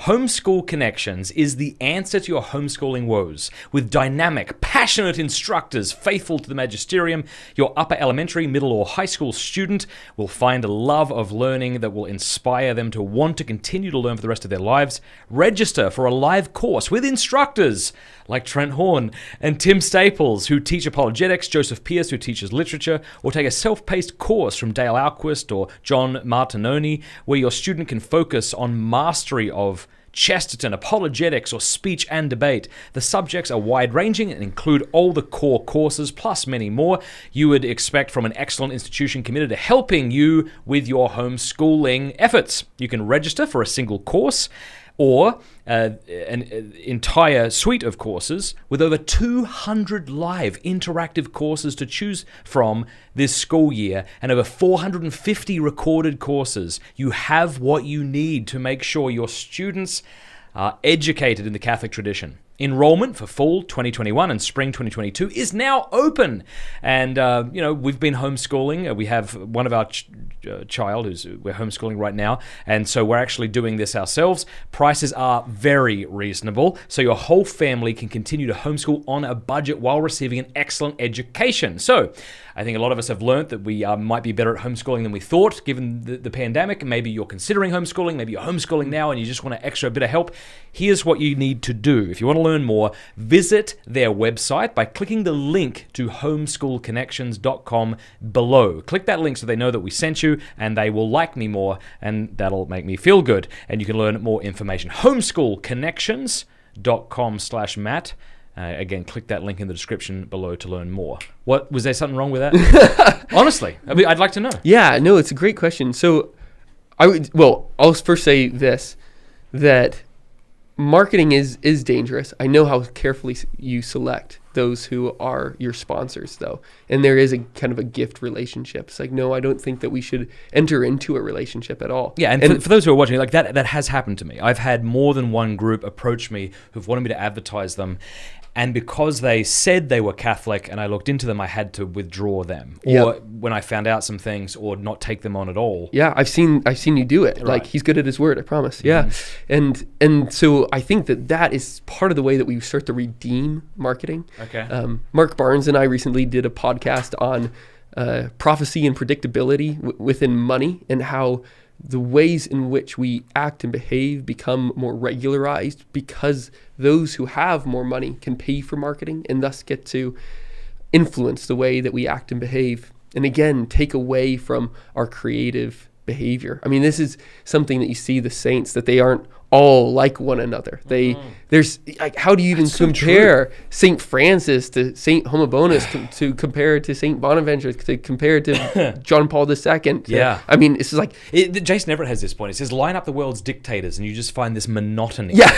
Line up the world's saints and it's like, whoa, it's like, here comes everybody. Exactly. And so I think that marketing is one of those ways that makes us more monotonous, like generally speaking. But we need to be able to support Christian businesses. That's essential. So I think it's good.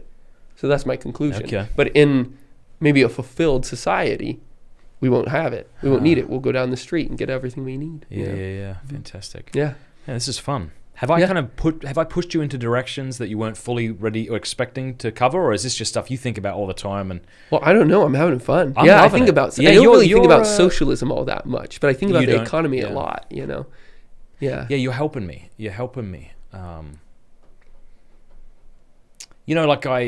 I really want to know the truth and follow it. Yeah, which makes me uncomfortable whenever I hold a position too strongly, other than what the church has taught. Definitively. I'm just like, I hope this is right, and I want it. Anyway. Yeah, that's beautiful. Well, I think that we have a long way to go, but I'm really optimistic here. When we're starting small businesses and knowing the people that are starting them.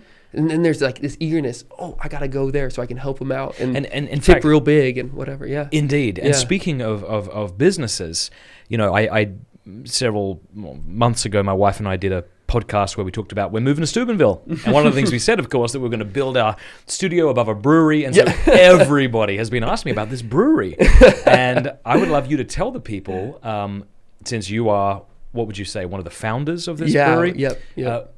Tell us about it, and tell us about the model on which you're building it, because it just goes to show that you really believe what you preach. Yeah, well, I'm trying to, certainly. Well, it's going to be Ambrose Brewing Company. We're going to be right down here in downtown North 4th Street in Steubenville. We have several months ready to go. The permitting processes take forever, especially now. There's kind of a backlog, but it's going to be a distributist brewery ultimately, where those who are working in it are going to be able to share in the profits of the company. And so though I'm investing in it, getting it off the ground, I'm not seeking all the ownership in the company. I really want to help families be propped up, and I want to get to heaven and with them. So it's really kind of a fun process. I'm sure that makes you a lot more kind of discriminatory as to who you bring in. Totally. If this is going to be a part owner of your company. Absolutely. Yeah. So tell me how that works. Clearly, I mean, I imagine you're paying people different prices depending on the job that they're doing. Yep. So someone's a janitor. Yep. And so they are owning the company with you. Is that correct? Mm-hmm. And are they owning a smaller portion than the bloke who's brewing the beer?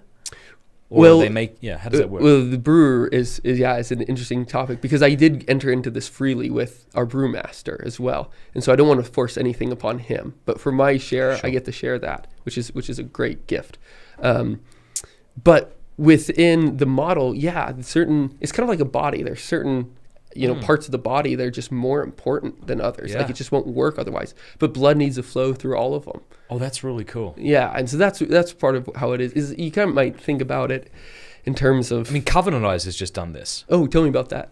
Well, I think it was a few years back. I used to work for Covenantize, an amazing company. I would say the best company I ever worked for. I always felt known and respected, and my input was well received.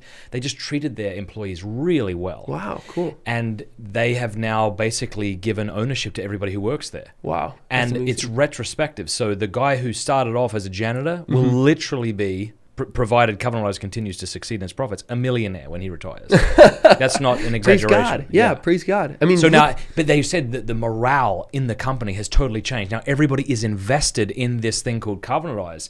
Everybody wants it to succeed. They said people are just happier at work. Yeah, absolutely. I mean, think about it. It's like, well, if somebody goes to Amazon and you don't really care about making Jeff Bezos even more money, But if you're like a partner in it, like really like partnering with people, like excited for the mission of what you're doing. Yeah. Well, that's awesome. St. Thomas actually says that there's 3 criteria that somebody needs to check off before they invest in a company. Whew. And the first is that it has to be for the common good. It can't be for the private good. So you can't take advantage of anybody. What you're building has to be able to help the city at large and help people, in a sense, have the opportunity of entering into a more virtuous relationship with others. That sounds like it could be very difficult to discern. Super difficult. I think that's absolutely the case. That one's hard. Because in some ways I can see how Amazon is helping the common good.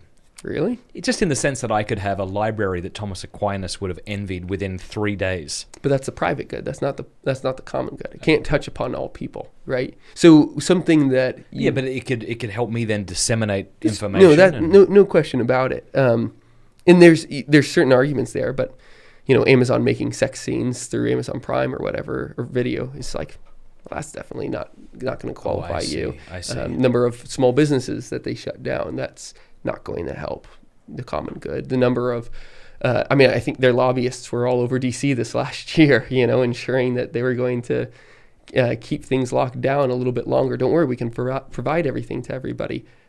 That's definitely not something that the virtuous man would do. Okay. So those are certain things that I would. So sorry, I cut you off. There were 3 things Aquinas says. So the common good, Yep. number one, there has to be real risk involved. So When you invest. Yep. And the last thing is that you have to work for the company too. Oh, wow. Yeah, so big time. And there's, if you're old and you have money that you can help prop up your city with, but you cannot work. It's not like you're retired and don't want to work. You're just living the country club lifestyle. It's that you cannot work anymore. And there's a difference in retirement between not wanting to work and not being able to work. If you're in that side, not being able to work, well, you still are required to do something. You're still required to pray for the venture, which means that it's worth praying for. So really Thomas would say that in order to invest, you have to be working in some way for that company? Yeah. So let me just ask you a very hardball question here. Are you saying that everybody watching this who is investing in a company they're not working for is essentially sinning? Yeah, pretty much. I am. I want to be soft with them, though. And so I would prefer not just to say yes off the bat and then everybody have a visceral response, because I think that's proper. This is like the way that they're living, the way that they were taught to be financially responsible. And so I don't want to spit upon them or anybody. This is just what we Americans were taught. And, all across the world, we were just taught, you invest your money, you make your money work, watch it grow. This is the way that you're going to save for your retirement so that you're not a burden on your kids. And, so I don't want to come out too hard on people. So something can be if you are indeed right, and I haven't thought about this much, but something can be sort of improper, but someone could not necessarily be culpable for it, or at least in a serious way. Yeah. If they've been taught since they were young that this is just the responsible thing to do. Yeah. Because it's not immediately obvious. Like this idea that you have to work for the company you're investing in, that's not immediately obvious in the way I think that sex outside of marriage is not appropriate, and it seems more obvious to me because you could bring life into the world which then needs to be cared for. Sure, yeah, and of course, like in the spectrum of things like good and bad, it's a spectrum, right? Yeah. Okay. And so, but I think the collectivity, like the fact that almost everybody does it. You go to work, you go to a new company, you get a 401k, you're bought into the market. It's just everybody's done it, and it's created a system that isn't great. Now this will help us. Yeah. I hope you don't mind me saying this, but from my understanding, you were investing from the time you were a young whippersnapper, around 11. That's right, yeah. And you were quite successful at that, and at one point you chose to stop. So it might be more helpful for us to kind of hear how that happened, because people are a lot more sympathetic when somebody's actually walking the walk. Yeah, sure. No, that's great. I mean, my dad, it was awesome, amazing guy, and he didn't just teach me how to, take an allowance and budget it out and, give some to charity here and save this for the future here. He sat down with me one day when I was 11, stack of papers, and taught me how to read P&Ls and do some, kind of preliminary forensic accounting and stuff like that, how to actually analyze a company and its performance. And then he gave me $2,000, which was really sweet of him. And you were 11. Yeah. That's amazing. Yeah, wasn't it? And so I was investing. But you were required to invest. You couldn't just go buy Pokemon. Oh, no. It was for the market. Yeah. And so I did, and I was successful at it. And then I came across Catholic social teaching and Thomas's ways of investing and what investments are really for. And I thought, oh man, okay, this is really different. It's not for me to have more money. Like when I give my money to Apple, Amazon, whatever it might be, that I am actually saying I want them to succeed. Whatever they're doing, I really want them to keep doing it. And I want them to expand in doing it. Now, most people don't think about that. Most people think, I'm just going to put my money there and I'll have more money later, and that's great. Then I'll have more money and I'll be able to use it well, however I choose. But that might be what's going through your mind, but what you're doing in fact, de facto, is that you're supporting a particular company that is going to change the way that people interact in your society a little bit differently. And so St. Thomas's point is you got to be really careful about that. You got to be really, really careful about that. So I ended up going through some Vanguard accounts, which are very common for people's retirement funds, in especially a number of dioceses invest in this particular fund. I'm not going to say which one it is. I'm certainly not going to say which diocese it is or Catholic institutions. I found pornography companies in there. I found so many pharmaceutical companies that were producing the day after pill, abortifacients. I found these terrible scandals of people making children work in mines to help build lithium batteries and such. I mean, it was just horrifying. And at one point, I just had some money in there when I wasn't picking stocks. And I was like, oh my gosh, I funded all these things. Like, I funded these things. It was my negligence, and I was participating in this. I was saying to all these companies, you should keep doing those things. And after that, I thought, never. So I pulled all my money out. And tell us about the moment you had. You said you were sitting on the couch when COVID hit. Yeah. No, this is not even all that long ago. And I did pull out money before that. But there was this moment last March when the market was tanking. And I was just sitting there watching these stocks, knowing exactly what I was going to do. And I thought I knew how to make $250,000 like that. It was, we all kind of know certain things, we're raised with certain things, how to do it. And I was just one of them. And it you was were like, just, if I invest in Amazon, was that the company or whatever, you were thinking, or whoever? There was a quoted number. Yeah. If I did that right now. Yeah. And I had to pull myself away from my devices, and it hurt. It actually hurt. I was like, I can't believe I just passed up on. I can't believe I did that. I just can't believe it. And then some months went by, and gosh, I feel so human.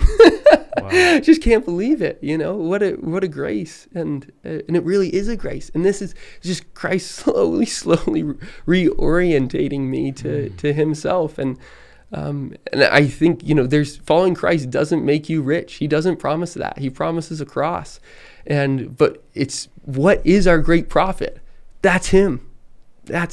And that's just what we are designed here to. It's beautiful. To do. So it was hard. It was really hard. And so how did your wife handle it? If you don't mind me asking, was she aware that you could just make $250,000 by investing here and there, and you chose not to? And you know what? She wasn't really raised with the market mentality. Really, I mean, it was kind of beautiful, simple. She grew up on a farm, and it wasn't like they were backwoods or anything like that. Nothing of the sort. But she was more in touch with reality, and I think she was kind of laughing at me, as I was having this moment of internal turmoil. And yeah. So you would say then that there's a difference, I suppose, between, say, investing in Amazon, we'll pick them. Mm-hmm, sure.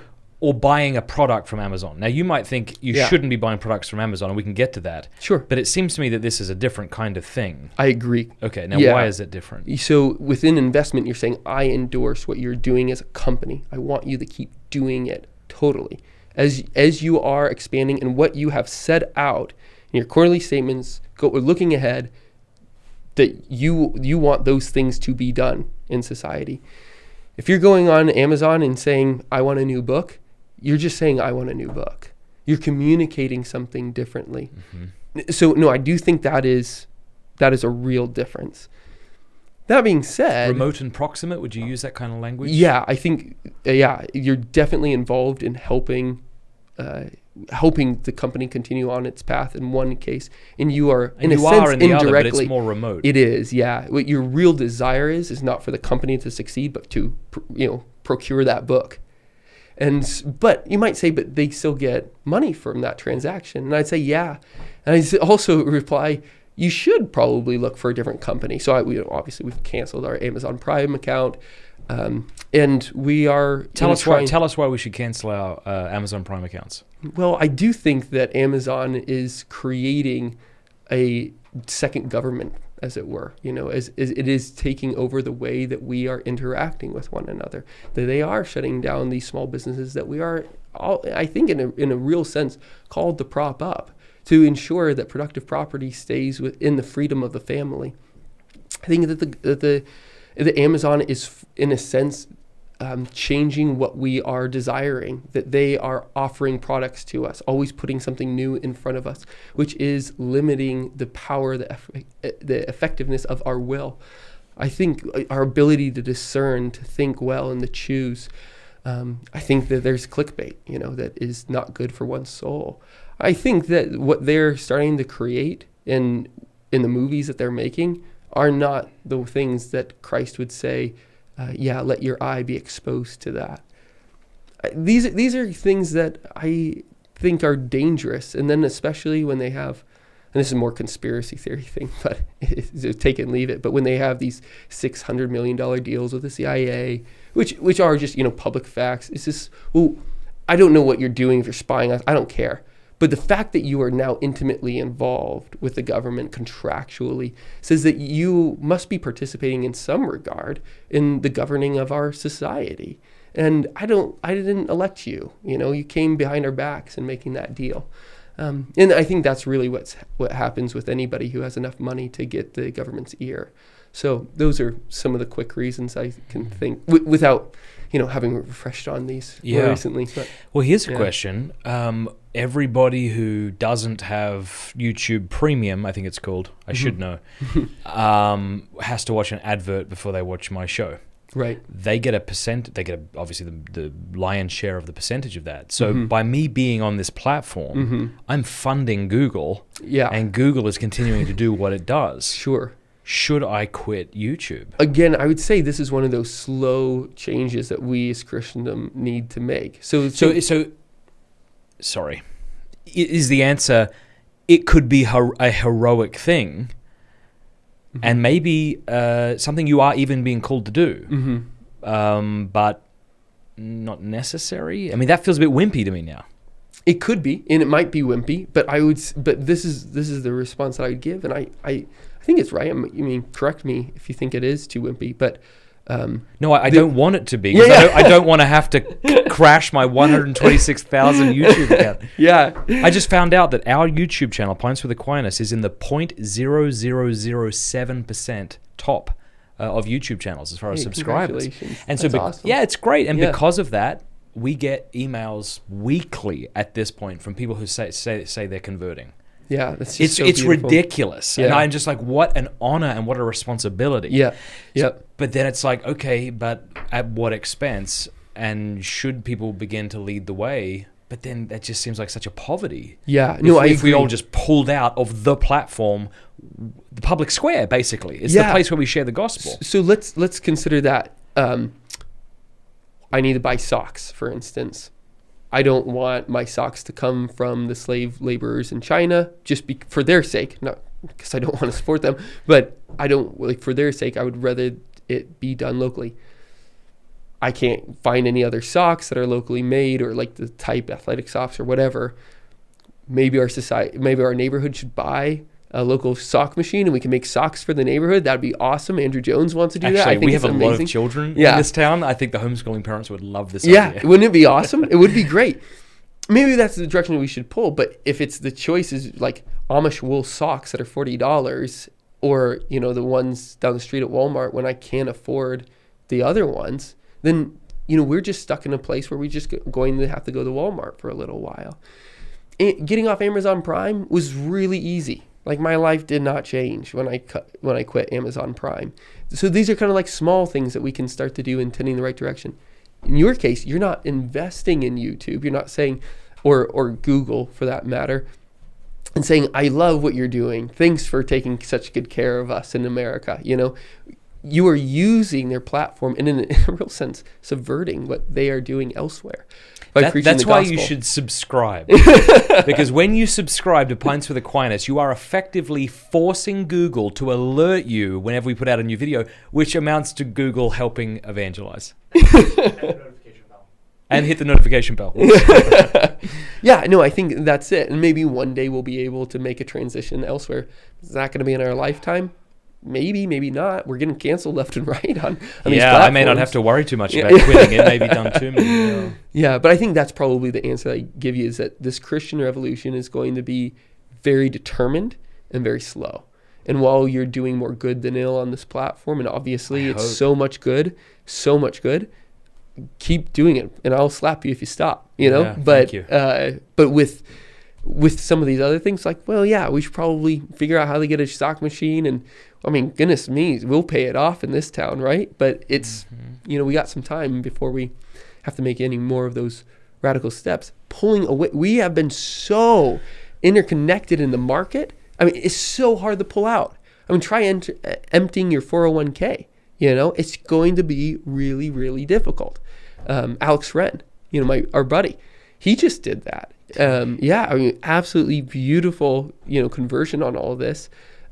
He gave his testimony. He's coming out on doing this, and that should be out in the next few weeks on New Polity. But anyways, it's a really heroic thing, and we're going to have to make some determined steps in that direction. But the movement from where we are now to absolute holy fool, we need the monks to do that. But those of us especially who have families to take care of, we have to be really determined that we're making the steps in the right direction, but not so fast that it is obviously imprudent. But we have to be making those steps. Seems like there's might be a fine line sometimes between imprudence and courage, huh? Sure, yeah. And when it's kind of funny when we say, you know, we would bleed for Christ, and that's absolute courage. It's like, well, can you quit YouTube and not take in ad money? Yeah. Well, no, that we're just so good at self-justifying our actions. I know. Which is why we need brotherhood. Which is why we need friends. Like I want you to slap me if I start doing things, or at least first talk to me. I'll expect the same, Matt. Yeah. Like that's the beauty of brotherhood, right? Having people in your life who can speak truth to you in love. Yeah. I'll drink to that. Well, why don't we do this? Why don't we take a quick intermission? Cool. And then when we come back, we'll take some questions here in the live stream. So if you're watching right now on YouTube, please feel free to send some questions in. We'll also be taking some questions from our patrons. And please feel free to push back against anything we've said that you think, no, that's nuts. You know, so long as you're civil about it and you're not just kind of making fun of us, which is what YouTube does. We would love to take your questions and I'm sure Jacob would be happy to field any objections you have. So why don't we just take that 3-minute break, have some whiskey, and we'll get back to it. Great.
The drink of champions. What is this you've given me?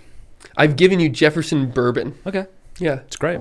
So all right, so I just told you this over a 3-minute break. I am going to cancel my Amazon account right now. Let's see how easy it is. Account. This could actually be really boring. Prime. I have Prime.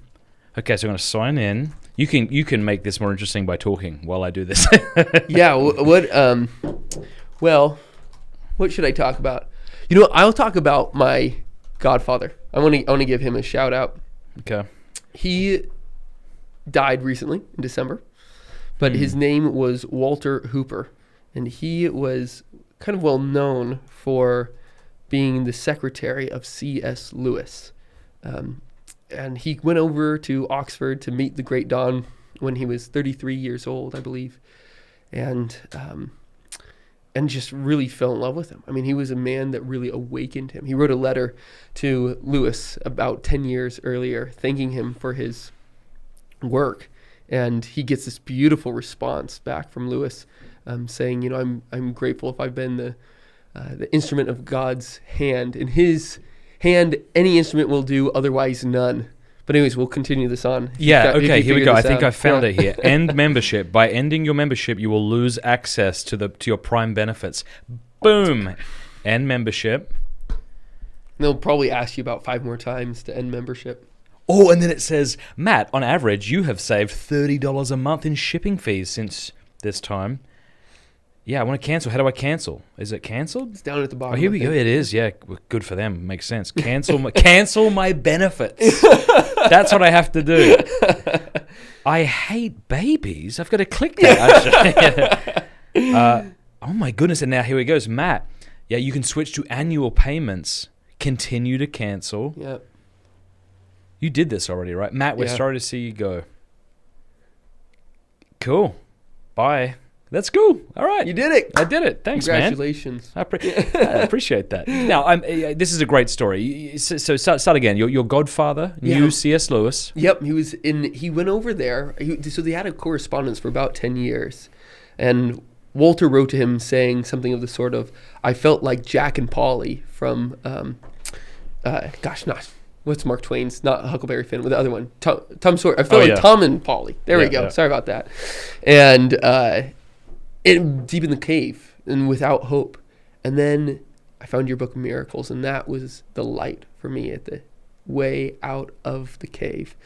And Lewis writes him back this beautiful note. I mean, absolutely gorgeous, saying, like, when we sit under the divine meridian, we cast no, when we sit under the divine meridian, we cast no shadow. And in heaven it so shall be the same, having made space for God and our neighbor, and we in turn help to fill up them. It's just beautiful letter. So they start to correspond back and forth for a number of years, and finally Walter is given an invitation to come visit him, and he does, and they have this kind of amazing time together where Lewis welcomes him in, and they have a pot of tea, and then a second pot of tea, and then a third pot of tea, and after 3 pots of tea, Walter goes, I'm so sorry, Mr. Lewis. I need to go somewhere. Could you excuse me to your bathroom? And Lewis says, oh, yes, absolutely, just this way. No, Walter didn't know that in England, the toilet in the bathroom, same in Australia. Is it? Yeah. Still today? Yeah, people should not be pooping where they bathe. Yeah. It's gross. It's gross, America. So Lewis takes him over to a closet and grabs 4 or 5 towels and 5 or 6 bars of soap and says, will this be sufficient for your bath? And Walter's standing there now in the bathroom, looking at the sink and then looking at the bathtub, looking at the sink, looking at the bathtub, looks up at Lewis and says, yes, thank you so much. He says, take your time. You've had a long journey. No. And he closes the door after them. And Lewis says, or Walter says, I was thinking to myself, I just cannot do that to Mr. Lewis's bathtub. So he sheepishly goes out there, and Lewis is in the common room and looks up at him and says, that was fast. And Walter says, I'm sorry, it was not actually the bathroom that I needed. And Lewis slaps his leg and laughs out loud, and he says, and that will teach you Americans to stop using euphemisms. Now, where is it that you need to go? The water closet. And so they became friends, and Lewis, a couple weeks later asked him to be his secretary, and Sadly, Lewis didn't live much longer after that, but Walter was absolutely determined to help Lewis's legacy. And so he went back, and Lewis was actually being taken off the shelves at that point. Like after an author dies, his book stops selling, and so the bookstores started to take him out. And Lewis says, I cannot let that happen to Mr. Lewis's books. They are just too good. And so he spent the rest of his career ensuring that C.S. Lewis stayed in print. And that is a big reason why we still have him today. This is your godfather? Mm-hmm. Again, you're the most interesting person I have ever met. That's something that wasn't your... Walter. Yeah. Tell us a story about the cigarette story with C.S. Lewis. Oh, this is one of the things that Walter brought over to C.S. Lewis. He's, wanted to bring the great Don some gifts from America, and so he grabbed some cigarettes, and he's, thought, from the good old colonies, he'd bring some nice tobacco, and he thought, well, maybe the Don would like some with filters on the end. And so he grabbed a pack of those too. And when Lewis opened those up, he says, yes, my brother and I, we refuse to smoke cigarettes that have contraceptives on the ends of them. Lewis said that? And he handed them back to Walter. He didn't even receive the gift, Oh my gosh, that's so funny. Yeah, it was genius. He was a brilliant man. And there's all these kind of marvelous stories about when the cat, he was a mouser. He would catch the mice. And when the mouser lost all of its teeth, the kitchen maid told Lewis, we should probably put it down. And he goes, no, he's a pensioner now. You're going to cook fish for him 3 times a week and debone it. Wow. And so that's what happened. That is hilarious. Yeah, this love, because Lewis had this, theory that we are priests to animals and lifting them up to God. And Thomas says the same thing. St. Thomas says the same thing, but in different language. Yeah. Yeah. That's so beautiful. So beautiful. All right. Well, are you okay if we take some questions? Yeah, let's do it. Sure. More? No, that's all right. So whatever you want to do. All Whatever right, so they want to do. We're going to take some questions. So if you're in the live chat right now, feel free to send over a question. Also, if you're a patron, go to Patreon, the top post there. You can throw your question up. Kevin O'Reilly, I don't know if this is a question. Jacob sounds very Chestertonian. Is that deliberate? I don't know what he means by that. Jacob over Jake, could that be it? What's that? Do you prefer Jacob to Jake? I go for whatever you call me. I'll pretty much respond within reason. Yeah. Patron Rhiannon says, I'm late to this episode. So sorry if this question is covered already. Looking forward to watching the whole thing later. You are both awesome. Thank you.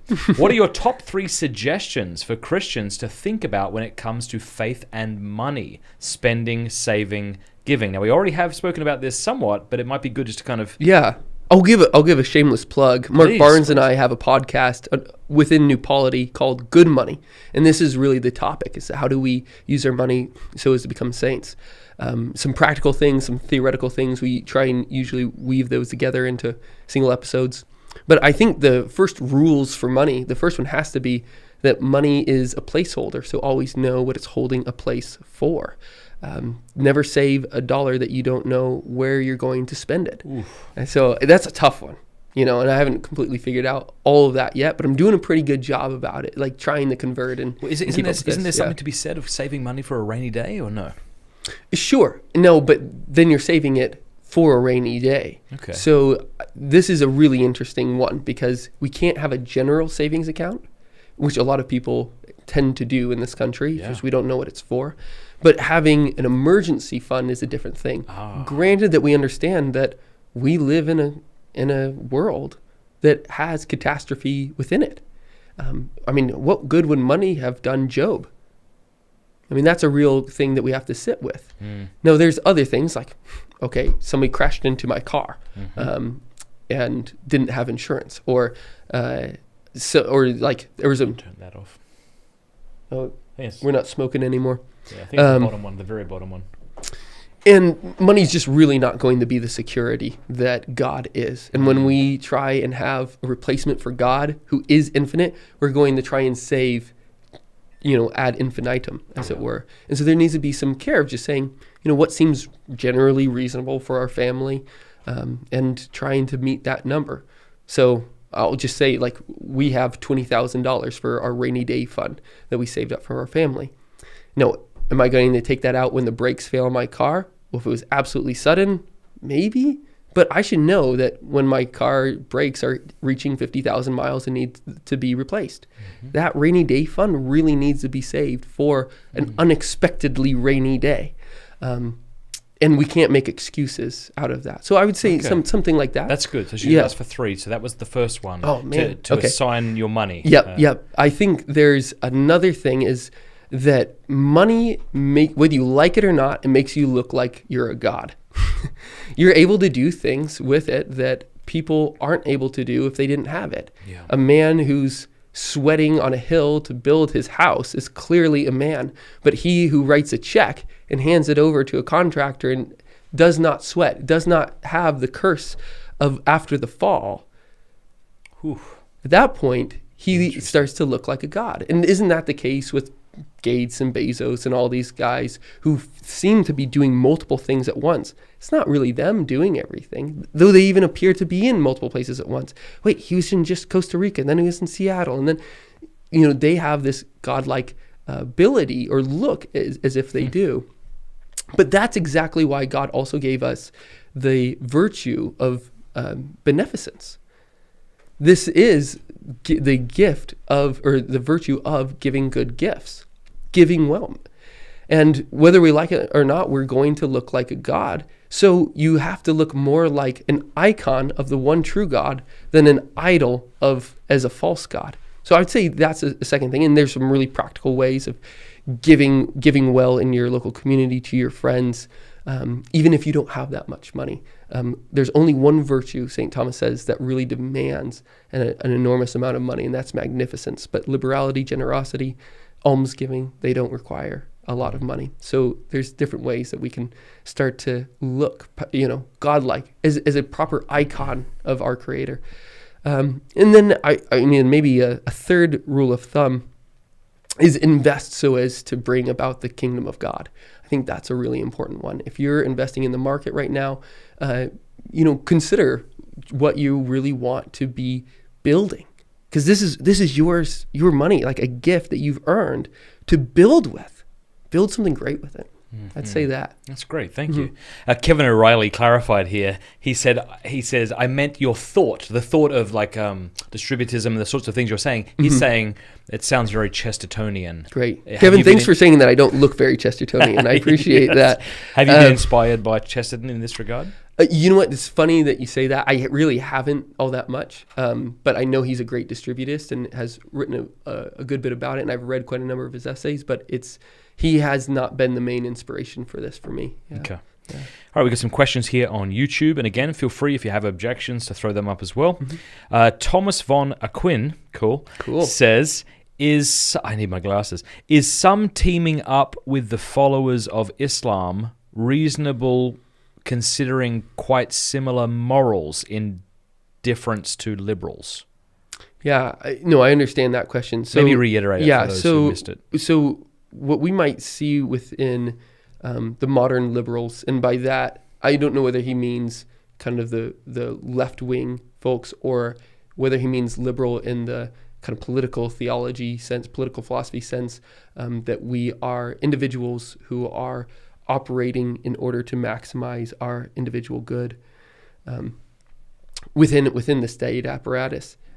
I do think that's a necessary part of that definition. And if it's, either case, whether it's the former or the latter, I would just be a little bit hesitant. But here's the reason why he brings out Islam, I think, Thomas, you can correct me if I get this wrong, but Islam actually is really hesitant about any type of usurious investment. So if you go to the bank, you're not going to have an interest rate within an Islamic bank. They do kind of get around it in some regards because they're not ultimately about fulfilling the law in virtue. They're about fulfilling the law in the letter. And so there's some kind of sneaky ways that they get around it by having your money actually not stay in the bank, but go to buy a building that then you're renting out and you're getting more money back from that. And they do this corporately in banks sometimes. Mm-hmm. I'd also say that why not stick with Catholics? Get Catholics on board, and invest with them to create beautiful things. I mean, I don't mean to sound too exclusionary, but I think the main thing right now is building up the kingdom of heaven. And we need to do that with our brethren first and then invite others in. So maybe that's how I'd respond. Yeah. Teresa G, thank you for your super chat, said she gave us $5. I think she gave you $5. Putting up the cabbage because I love new polity. Thank you. See y'all in July. So I owe you $5. Thank you so much. Tell people where they can learn about new polity and what's going on in July. I actually don't know what's going on in July. Or maybe she's just here for a conference. Oh, that's great. Well, we had a conference in March. newpolity.com. It's a place to go. You can find podcasts. New Polity podcast, and pretty much everywhere you find podcasts. The magazine is there. We have a blog. We have video courses on church history. I mean, that one is just rocking, so good. The Plato's Dialogues. We have friends in town. A guy named Alex Plato. He's a philosophy professor at Franciscan University. I mean, you couldn't have named him better. Isn't that wonderful? Yeah, and he has a twin brother, Nick, and he's a very sane and honest man, and they have amazing conversations and things, that only brothers can ask or say to one another, but really getting into this understanding of what is a Christian society supposed to be like. And anyways, other things that you can find there. That's awesome. Thanks. Yeah. The other guy asks, that's his name, maybe his Christian name, I don't know, but he may have had a very strange mother who decided that was a good name. Anyway, list of good Catholic companies to support. Yeah, so that's a really interesting question. And I might answer this differently in a month or even a week. I haven't really come up with a satisfactory response to this yet, and it's a question that I get quite a lot. But the first thing that I would ask is this a question because you want to stop investing in certain companies and just want to invest in other companies? Mm-hmm. And if that's the case, I would just be a little bit slower, not to pull your money out of those companies. I would do that quickly, but to find whether or not you are actually called to invest. I think within St. Thomas's list of investments, it's really hard to pull off, and you got to be really intentional about that. Now, if it's just what are good Catholic companies that I should be buying from, that's a great question, and I don't think I can give you a good answer. But start to look around locally. Start in your neighborhood. Start within your city. See what's there. More personal, the better. Yeah. This is an excellent question or a comment. This bloke says, I just got here, but I'm a Palestinian American of an Islamic background who just got baptized last Holy Saturday. Wow, congratulations. He says, welcome home. Yeah. He says, I'm so worried about how bad I'll hurt my father once I tell him about my conversion. I'm pretty sure you have something to say about this. Yeah. What's his name again? He goes by... Oh, yeah. Yeah. Scarab V. Scarab 088. I don't know his name. So. Yeah, that's a really important one. He lives in Columbus, though. He says, welcome to Ohio, Matt. Greetings from Columbus. Oh, hey, thanks. I say to get in touch with me. If you go to just newpolity.com/contact, you can get in touch with us there. I would be happy to have a conversation if you wanted to do that. Yeah.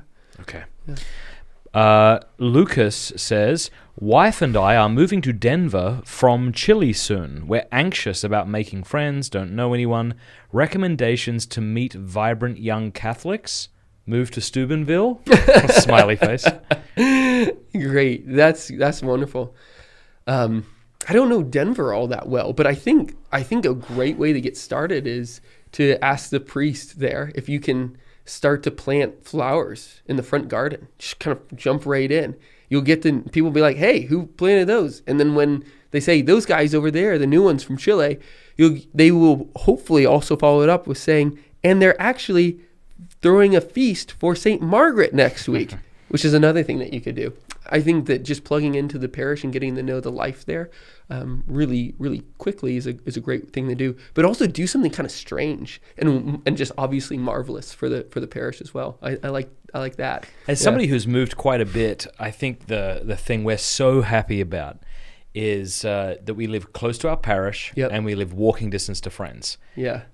It almost feels like real intentional community I'm not going to say impossible, but it sometimes it feels impossible if you got to get into your car and drive somewhere. Yeah. There's something so different about, my mate the other day just texted me, so, hey, can you help me I got a bunch of gravel I need to throw down. I'm like, well, I'm in Florida, but I can do it Friday. He's like 2 doors down, so I get to walk there, do that, bring him a cold beer that remains cold as I walk over there. And, that's great. Yeah. And I don't know if they know anybody in Denver. Oh, sure. I guess you didn't really But what I would say is, like, find the parish that you believe you'll be comfortable in. Mm-hmm.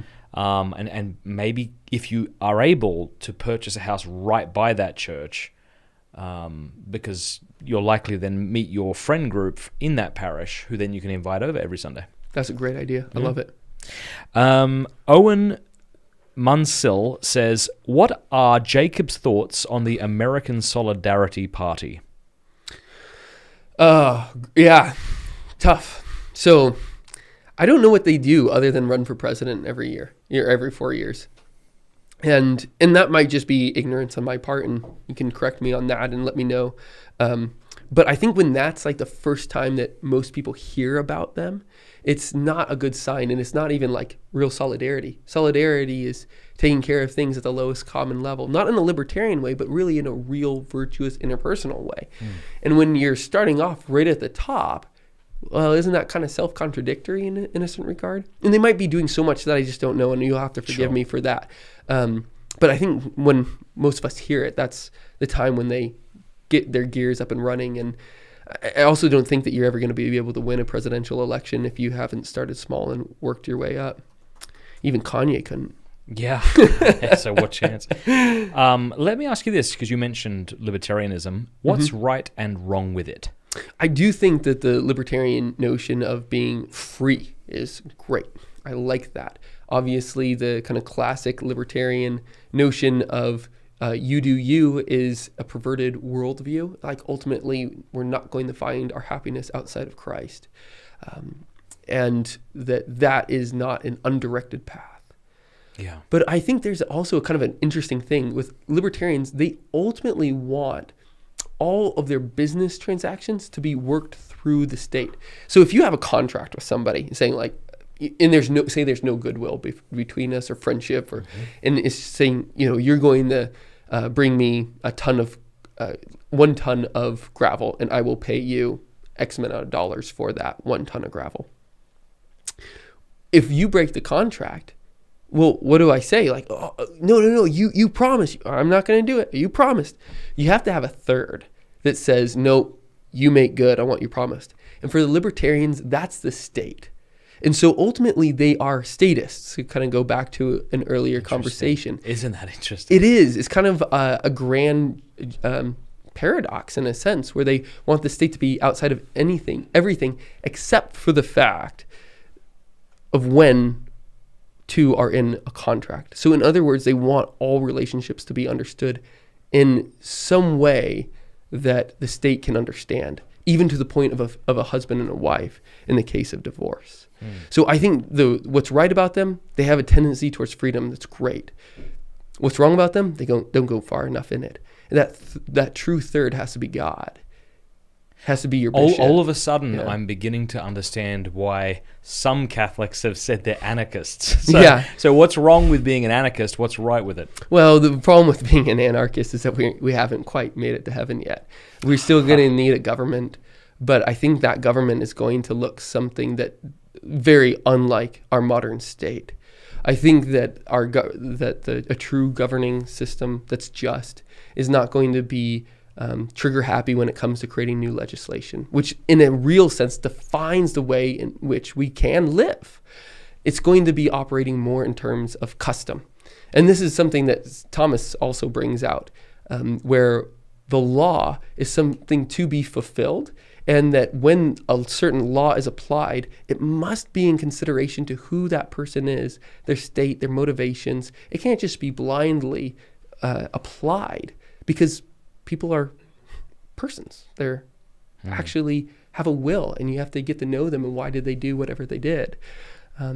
It's very different if, a man tackled a girl versus tackled her out of the way from being hit by a bus, But if there's just a law against tackling girls, you're in trouble, And especially with, maybe I was about to say that's a silly example, but it's not within, our our society that is so ready to sue their neighbor. I think that's actually some it's not as strange of an example as it might sound at first, but I think that within the best description that I've ever seen of a good, holy Catholic governance is Andrew Willard Jones' Before Church and State. It is absolute page turner.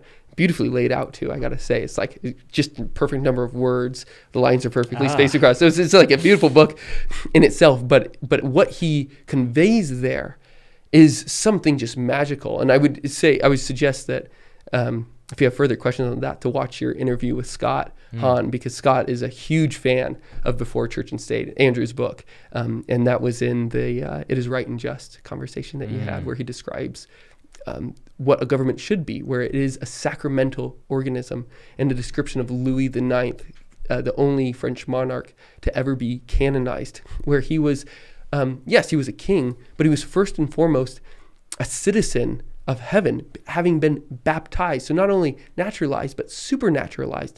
And he was confirmed, and living out of the grace of the confirmation, he was married. And in that marriage, he was called as a layman to sanctify the social order. And as a king, that was what he was doing. But that also demands that he allows people to have the freedom to grow in virtue.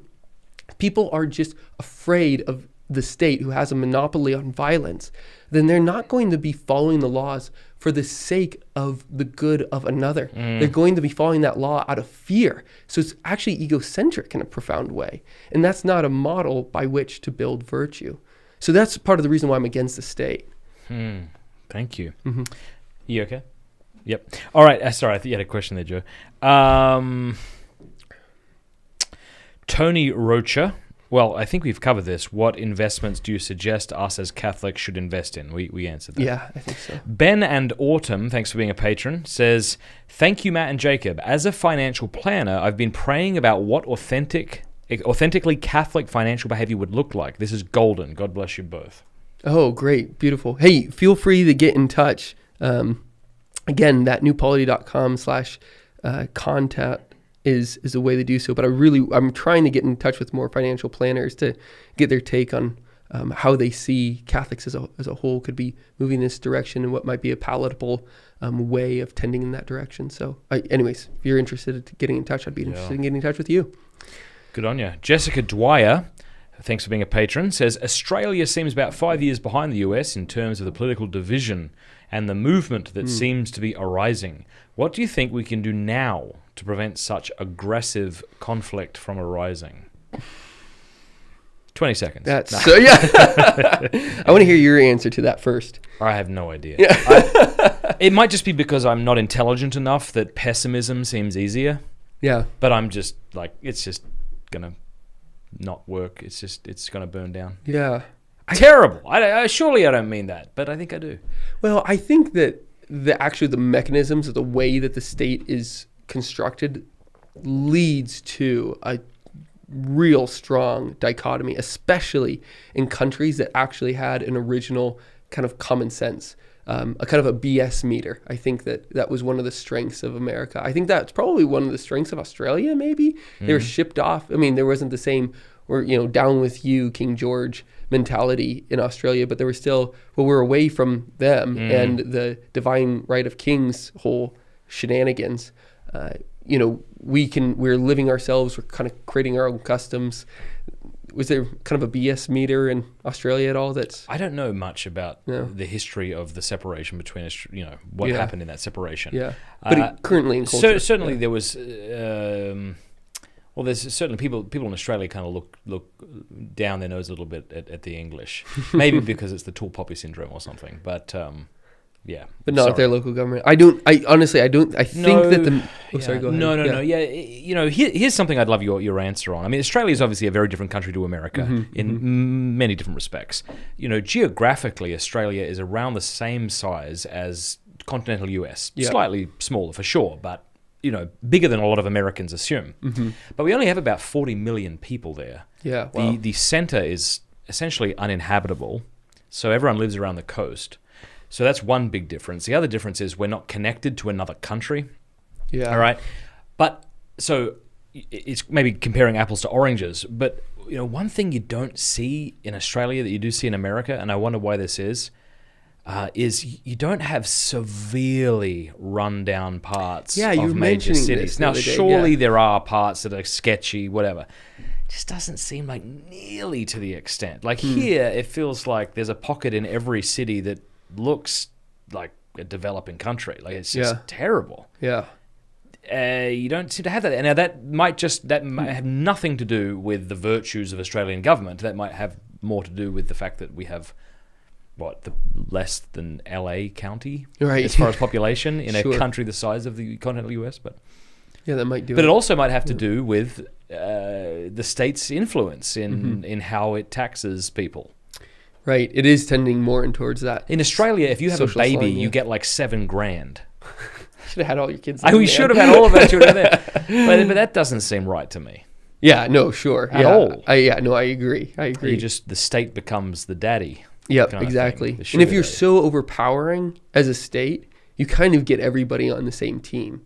Like over in England, where we leave half the year, there's not even like a conservative party. Like there's no party that I can just fill out and say. I mean, like in a true conservative power. That you say that. Yeah, because it's like. Who's pro-life? Nobody's really pro-life. Like there's no party that's really pro-life in England, in the UK.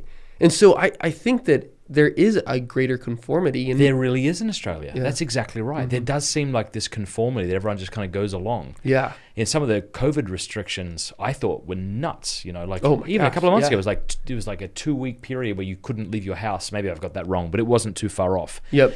And everyone's just like, okay. I'm like, what? Yeah. I think I've drunk the Kool-Aid living in the States. Like, how are you okay with this? Yeah. Or I have friends in Chile, and they had to log online and say where they were going, and they had 1 hour to go off to that place that they had written out. It's like, I'm going to the grocery store. I have 1 hour to go to the grocery store, which maybe was 2 hours. But it was my gosh. It was incredible. And I was like, that would never fly in America, But I think where the government... That's what I love. That's kind of what I love about America. I love this, giving the forks to the to the government. Like, don't tell us what to do. You're not going to listen. Bugger off. I love that spirit. I think so. There's a great book by my friend Will Hoy. Have you met Will? He's local here. But he wrote this called The Seven Ranges, and he says that, after 1776, there was a change. And here, the Seven Ranges, described a region of the U.S. that included Steubenville, actually. And he said it was kind of like the pre-14th century medieval Europe, where custom reigned, there was no state, there was a governance structure that was beautiful, people had to rely on one another. That conversation about, money only makes up where love fails. It's like, well, they didn't really have that much money. They had a lot of love, with one another. And sure, they were kind of bitter and crabby and shooting people and stuff like that. But it's like, if you were their friend, you were their friend forever.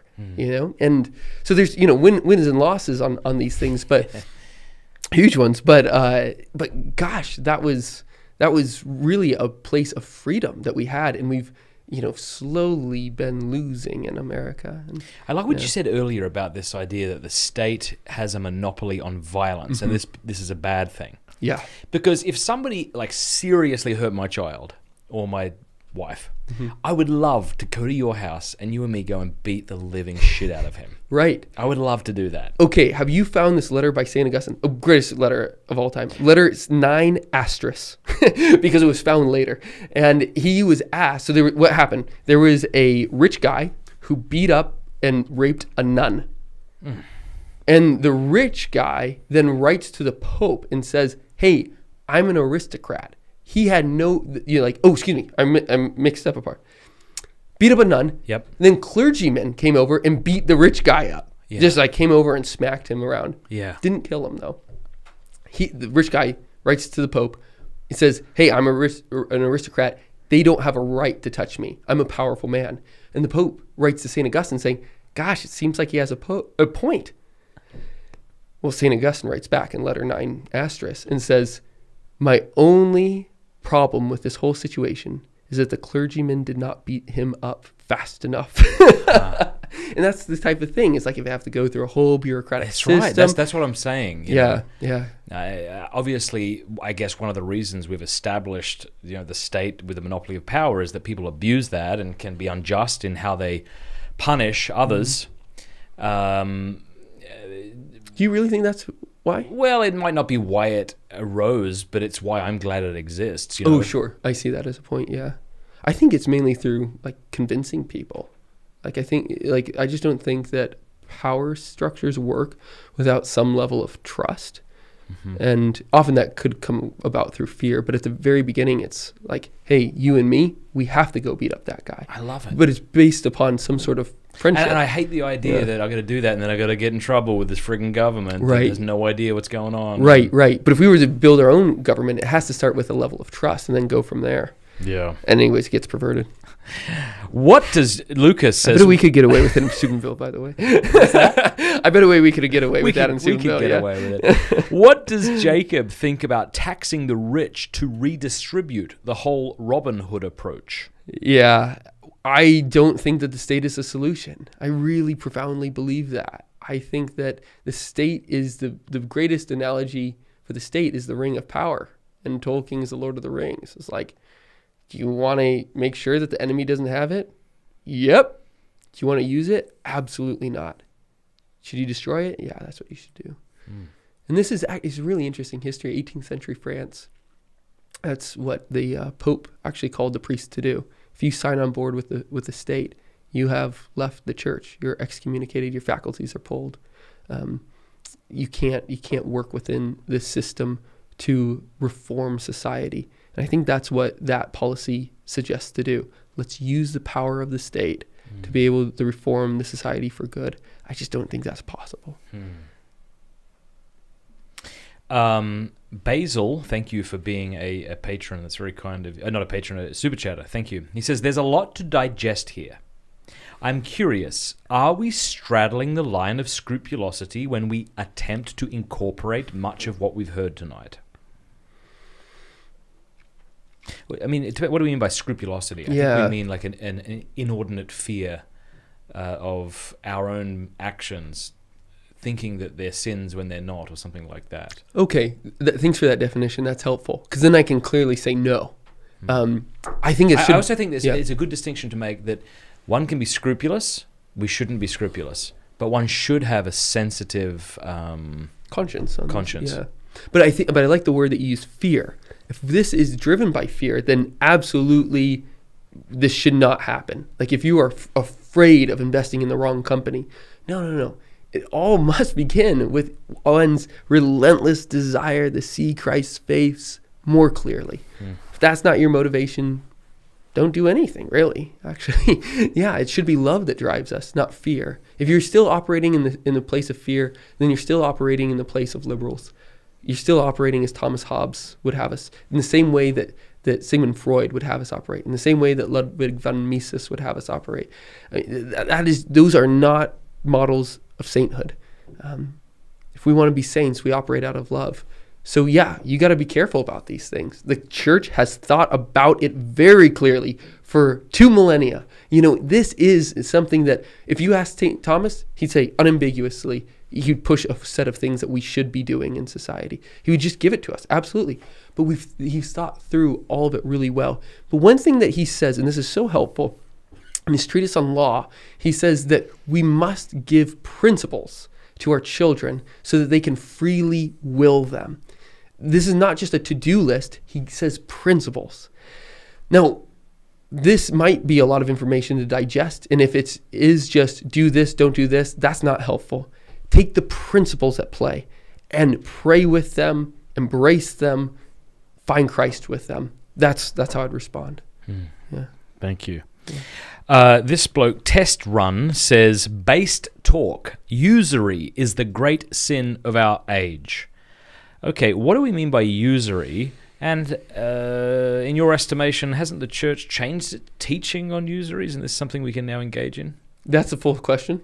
No, that was me summing up. Cool. Thought, yeah.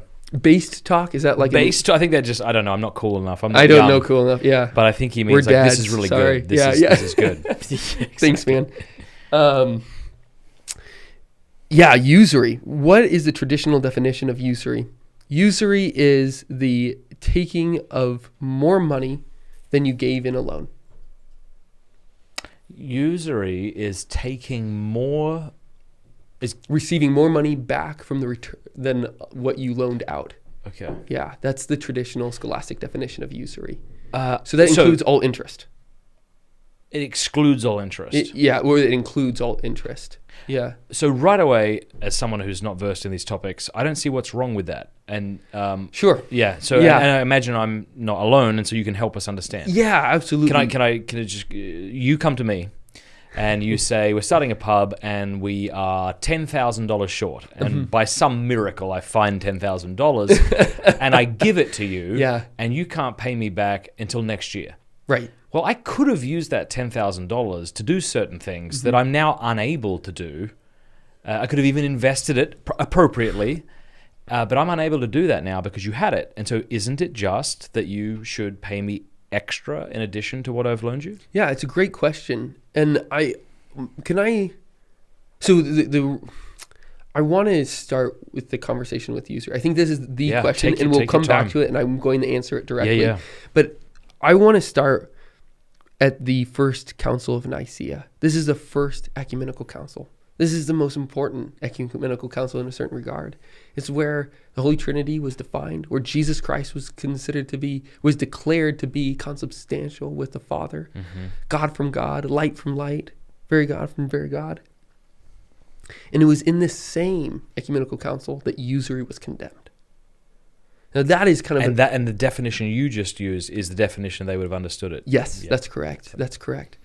So it is really based right in the middle of Scripture. I think also that there is an explicit condemnation of usury in the parable of the talents, which is usually where people say, well, God said you should go throw your talents in a bank and it should multiply, right? He seems to be endorsing it. Yeah, it almost seems like an endorsement. I think that's an actual condemnation of it.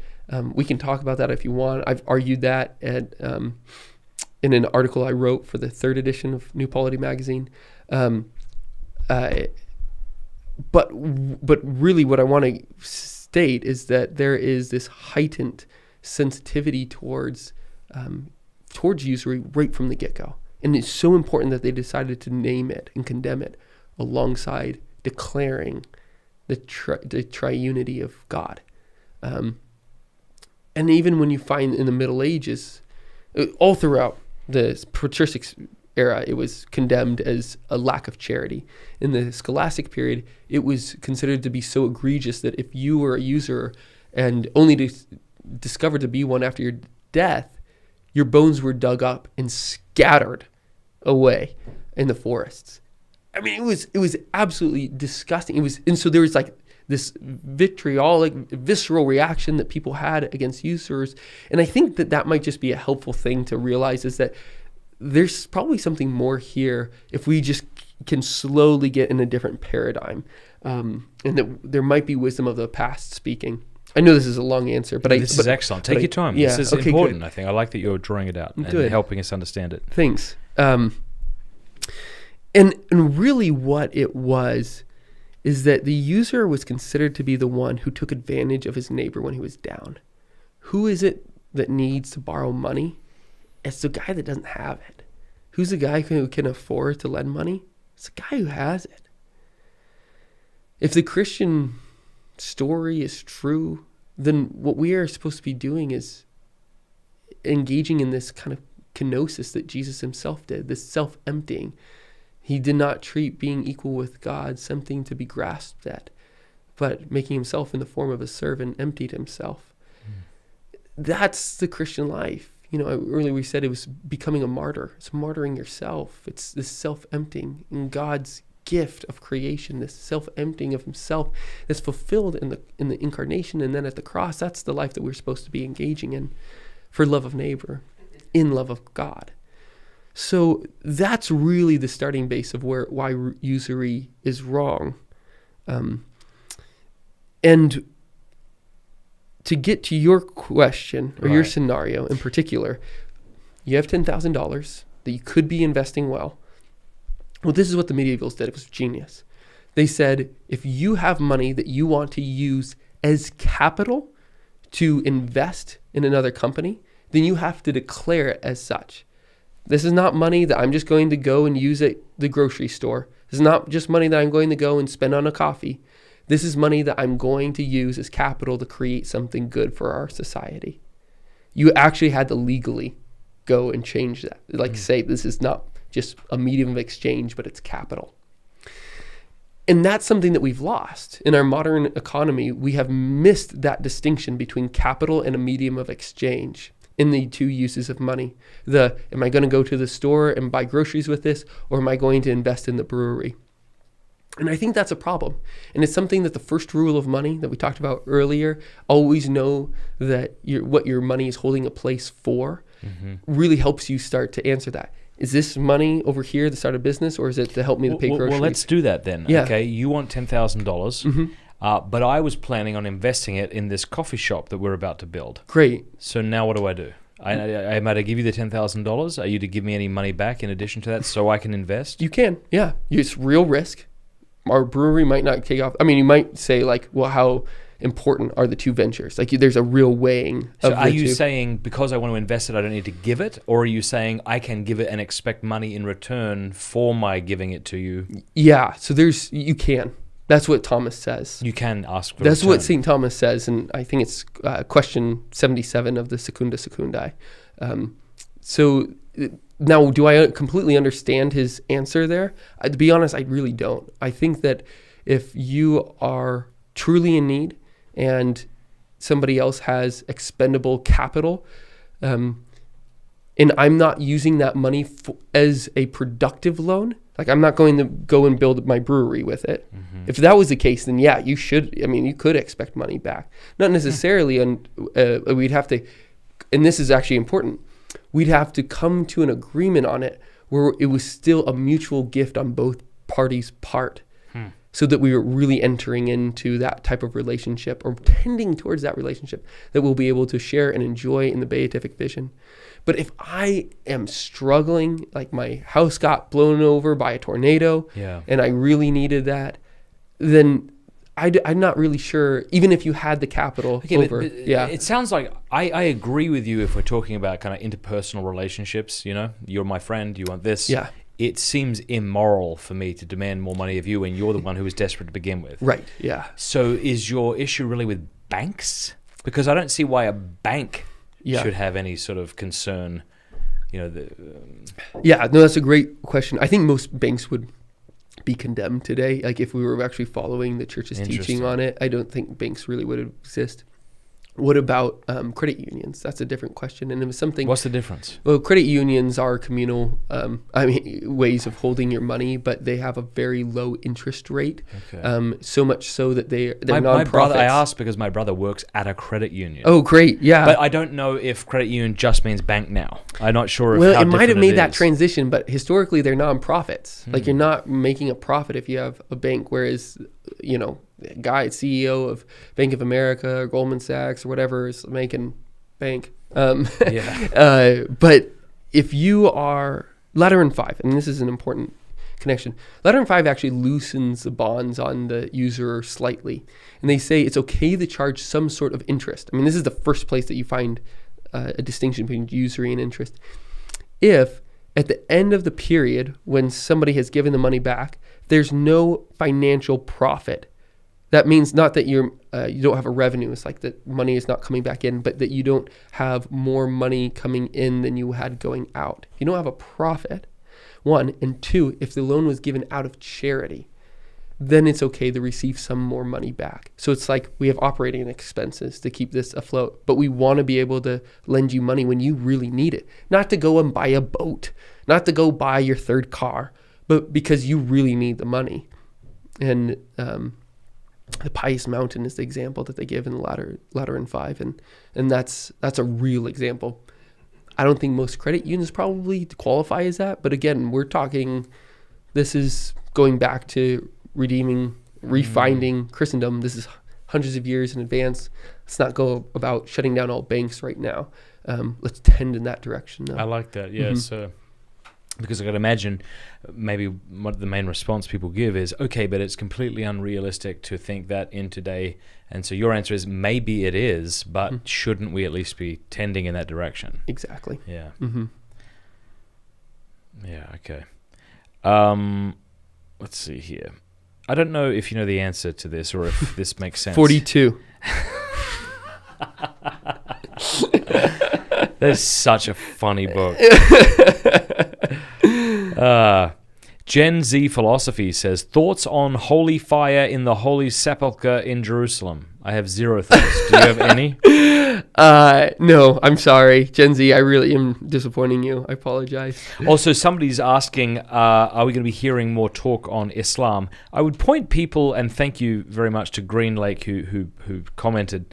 They said, Jacob and I have done an episode, Pints with Aquinas, episode 230. It was streamed live on October 13th, 2020, in which we talked about Jacob's conversion from Islam to Catholicism. So if you're here for that, go check that out.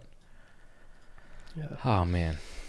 I think the second half of that talk was when we kind of got more into the theology of Islam and stuff like that as well. So if they don't want to hear more about me, that's maybe the time to go more theoretical. So yeah, no, it was really helpful. I thought it was a great discussion. Thanks. Yeah, man. Okay, cool. We did it. We did it. We can have another drink. I'll have another drink wrap with you. Up. Yeah. So great. what's this here we got here? It's funny. I bought this for Bob Lesniewski. Oh, just because one of the greatest guys on the planet. I paid him to build the table. I also, he built the table. I didn't know that actually. That's great. I like the table even more now. This table is not refurbished wood. It was brand new wood, which he beat the heck out of. Could you tell? No. If you look under the table, you'll see it's brand new. Yeah, look at that. He says the mistake people make when they try to make things look old is they put marks all over it. But he said if you look at an old table, it has marks in a few different places where it kept getting used, which is why you see that there. Yeah. Anyway. Bob, you're the man. Come over to my house for a drink soon. So to those who are watching, we're pretty much done. There's going to be nothing more interesting spoken about, but we want you to stick around because we're just going to have a drink together. Yeah, that's great. And that's that. So you go to Oxford tomorrow. Yeah, tomorrow morning we're heading amazing. Off. Yeah. Yeah, go on. No, it's crazy because we have to get on the plane, go over, and then they require 2 COVID tests in the same week, like in 1 week of landing, day 2, or I guess day 2 and day 8, so just outside. But it's a lot of testing, a lot of sticking things up my nose. That's I like really this nice. more than yours. I do too. That's why I didn't pour more of mine. I'm sorry. I didn't mean to get you a worse bottle. Yeah. No, not at all. This is great. Hey, love, I want you to... we're here. Bourbon whiskey finished in maple syrup barrels. Oh, it's great. That's why it's got that. That's nice. Yeah, that's awesome. And this is your last trip to Oxford, you said, before... Yeah, before at least fulfilling my residency requirement. So I hope that I'll have the first draft done in September. And then I'll just take all of next year to slowly edit it and make it really, really nice, really, really good. And I'm excited about it. It's a fun argument, actually. So could you sum it up for us? I know it's dangerous to ask somebody who's been immersed in this one thing forever to break it down short, but do it. But I love my friend, so I've tried to summarize it. I'm arguing that money, and particularly money that is like our state-operated money, like what we're using today, like modern money, is an anti-sacrament that breaks down the church and creates a different authority other than God and his church. He liked that. Yeah. Yeah, because I've seen people in the church be more concerned about stuff like the bishop's appeal than following the actual teachings of the church. And then, it's doing exactly what you're saying. Yeah. But I think that there's just like a strange phenomenon because like... Do you want a bit of whiskey, Joe? Yeah. No. Sure, yeah. Why not? Hey, this one's pretty empty. Do you mind drinking out of his cup? They're free. Or... I mean, I still want one of those, but yeah. Yes. Well, you can. Yeah, I gotta have some. I didn't drink out. By the way, if you're watching, if you become a patron or if you support us directly on pintswithaquinas.com/support, we can send you one of these, and you can drink out of it and feel really cool. Yeah. Okay. But modern money's so weird because it's like absolutely worthless. Like it's like no value to it at all. Right. Dirty paper. Yeah, it's dirty paper. Yeah. But it is a sign of power, and it affects it. So it signifies what it affects. It's sacramental in that way. And in addition, it only is efficacious by belief in it. Like if the priest is not intending to do what the church has commanded him to do, it led him to do, brought him to do, it's not valid, right? So you also have within it this real creedal nature to it, and it also depends on a third. But isn't it a sign of labor? I mean, it does signify something that does exist. Oh, sure. Yeah, I mean... so if I pay you... something that happened. Something that happened, either by you or by somebody else. Yeah. But I don't really think that it signifies labor directly. Like, it tries to catch at that, it tries to equate it, but there's just no way of equating it. Like, if you think about the logical categories that Aristotle set out for us, you have substance, accidents, and then within accidents you have, relations, all that. Yeah. But all of those are absolute categories. There's no way of relating horse to the number 9. Like, they're just not possible. You can't do it. Category error. Yeah, category error, right? And that's what happens every time that we try to put a dollar value on something. It's like, category error.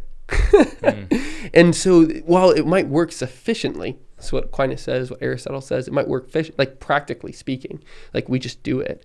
But it just philosophically, it's untenable. And so there is in itself a way of habituating us to look at something as other than it is. Like, so if the guy walks out of his house and he's going on a stroll in his neighborhood, he sees that house. Oh man, that house looks really expensive. Oh, look at that landscaping. I can't imagine how much they, paid for it. Or I went to the store and I got this on sale. Look how much. Can you believe how little I got this for? It's like everything is being translated into numbers. The qualitative is being sacrificed at the expense of the quantitative. Fascinating. Yeah, you're trying to make two things that are incommensurable, like not comparable, actually comparable, commensurable. So when do you defend your dissertation? I hope next May. So this is your last kind of residency. Yeah. And then you'll complete it, and you have someone obviously who's kind of overseeing this work that you're doing. I have 2 supervisors, and I'll give them shout outs. Anna Abulafi is one, and she's just been marvelous. She's a historian. She's been really very dedicated to the whole project. And Father Andrew Pinsent. Have you heard of Andrew Pinsent? I don't know. He's a Thomist, brilliant virtue ethicist. Virtue theorist. He's just so good. He went to Oxford as an undergraduate for physics. Yeah. I think he won some prize scholarships. He, did his master's and doctorate there too. Worked, for a number of years, and then felt the call to the priesthood and went to seminary, became a priest, and really wanted to study virtue. And so he went to St. Louis and he studied under Eleanor Stump and got a second doctorate, as one does. And it's just been so much fun to work under him and to learn more about the tradition and the virtue theory and of Aquinas. And it's really, it feels like an honor to be with him. I'm sure the answer to this is of course, but is it very difficult to get into Oxford? I don't know, to be honest. Like, I don't think it's as difficult as it used to be. Is it like you need to have money, or you need to be really smart, or both? Or neither? Probably, yeah. Maybe neither. All of the above. The one interesting thing about Oxford, and I think English doctorates as a whole, is they're not like the U.S. So the U.S., if you get into a doctoral program, you're probably going to get it paid for. But you're really not going to get it paid for. They're just getting really cheap labor. Like, you're going to be like sweating over grading. You're going to be teaching so many classes. And it's good work experience, don't get me wrong. But you're doing a lot of work and you're getting paid accordingly. In the UK, there's not an expectation that you're getting paid for it. You're probably going to pay for your degree. And if you get a prize scholarship, well, that's just a great deal, because then you don't have to work. You don't have to do any work. And you just focus on your dissertation or having good conversations on pipes with Aquinas. Somebody goes to Oxford, they get accepted. How much is someone looking at for an undergrad? If you're an English resident, I think it's $9,000. It's super cheap, subsidized really cheap by the government. Yeah, it's like unbelievable. They don't have the same problem as we do in the U.S. Of course, they have other problems. We have a HEX debt in Australia. Have you heard of it? What's that? Now, it's been a while since I've been in Australia, so forgive me, everybody, if I get this wrong, but you go to university and you don't pay for it. But once you start making a certain amount of money, I think it's like $28,000 a year, it then incrementally gets taken out of your paycheck like tax would. Oh, interesting. So you're paying for it, but only once you start making so much money. And to the degree you make money, I think you get more percentage taken out. That might be how it is in England. I don't know. But forgive me, but it sounds better than... Well, if anybody's listening this long, they can know this. But I really have a hard time with higher education in the U.S. today. Like, so much so that it kind of grieves me to think about getting a job at a average university, primarily because the financial situation that we put students in. It's ridiculous. It's insane. The average person going to a private school today is coming out of debt with $33,000. I mean, it is insane. When I first heard that, like, again, being from Australia, different setup, my jaw dropped. I couldn't believe it. I couldn't believe how many people were like, yeah, I got like 45 grand and dad need to pay off. I'm like, are you kidding me? Man. And in theology. Yeah, I know. It's just like you're going to become a high school pastor. Yeah, and seriously, they're going to get a job for $30,000 and they're not going to be able to pay it off. And then they're going to extend entering into their vocation or maybe extend having kids. And it's like you spent 4 years forming your soul so well, earnest, eager to enter into the vocation of marriage, which is your path to heaven. And then you can't achieve it because, well, we've created this crazy market system that doesn't allow for us to actually live into the vocation that God himself is offering us, or at least like psychologically barring for that. I think that's wrong. Yeah. So we're, about this trade school thing, right? Tell us, yeah. Yeah. So you're going to tell us about the lodge as well? I don't want to give it all away in case. No, we're not. I'm going to say, what's the lodge? Well, no, I won't tell about it. Everybody knows now, but it's okay. No, you know what I mean when I say that. What does lodge mean in Australian? Oh, no. Yeah, we won't say that. Yeah. Oh, thanks. No, that's not even Australian. Yeah. Everybody knows now. That's great because everybody's faster than me. I don't think they heard that. Did you hear that, Joseph? I didn't. We should be good. No, I don't think nobody heard it. Yeah. He hears what they hear. To be fair, I just put them on after. Bugger. Well, we're trying to start a trade school here in Steubenville that will simultaneously train kids in the Catholic liberal arts, giving them BAs while also preparing them to become master craftsmen in a skilled trade, so that we can simultaneously give them the truths that make life most human, teach them then, and also ensure that they're graduating not only debt-free, but financially net positive. It's there. It's able to be done. The financial, we have pages and pages of financial models. We just got to raise $12 million to do it. Really? Yeah, it costs a lot of money. Wow. So, but admittedly, because it's Steubenville, it's pretty cheap compared to most places. So. Something I've been thinking about lately is how parents try to undo the issues they think their parents foisted upon them. Oh, yeah? And it's interesting to me, like my dad always made a big deal about get a good education. Yeah. And for him, he was always very hung up that I should do very well at math, which we call maths in Australia, incidentally. Yeah, maths. I like that. Yeah. And I'm not saying he was wrong to do that, but I feel like my kids, I'm like, they might mention university. I'm like, well, why would you go to university? Like I have like, you need a good reason to go to. Why would you, like, as if that's a given? Yeah. But I think how does Liam respond to that though? For instance, honestly, I think it maybe pushes him to want to go.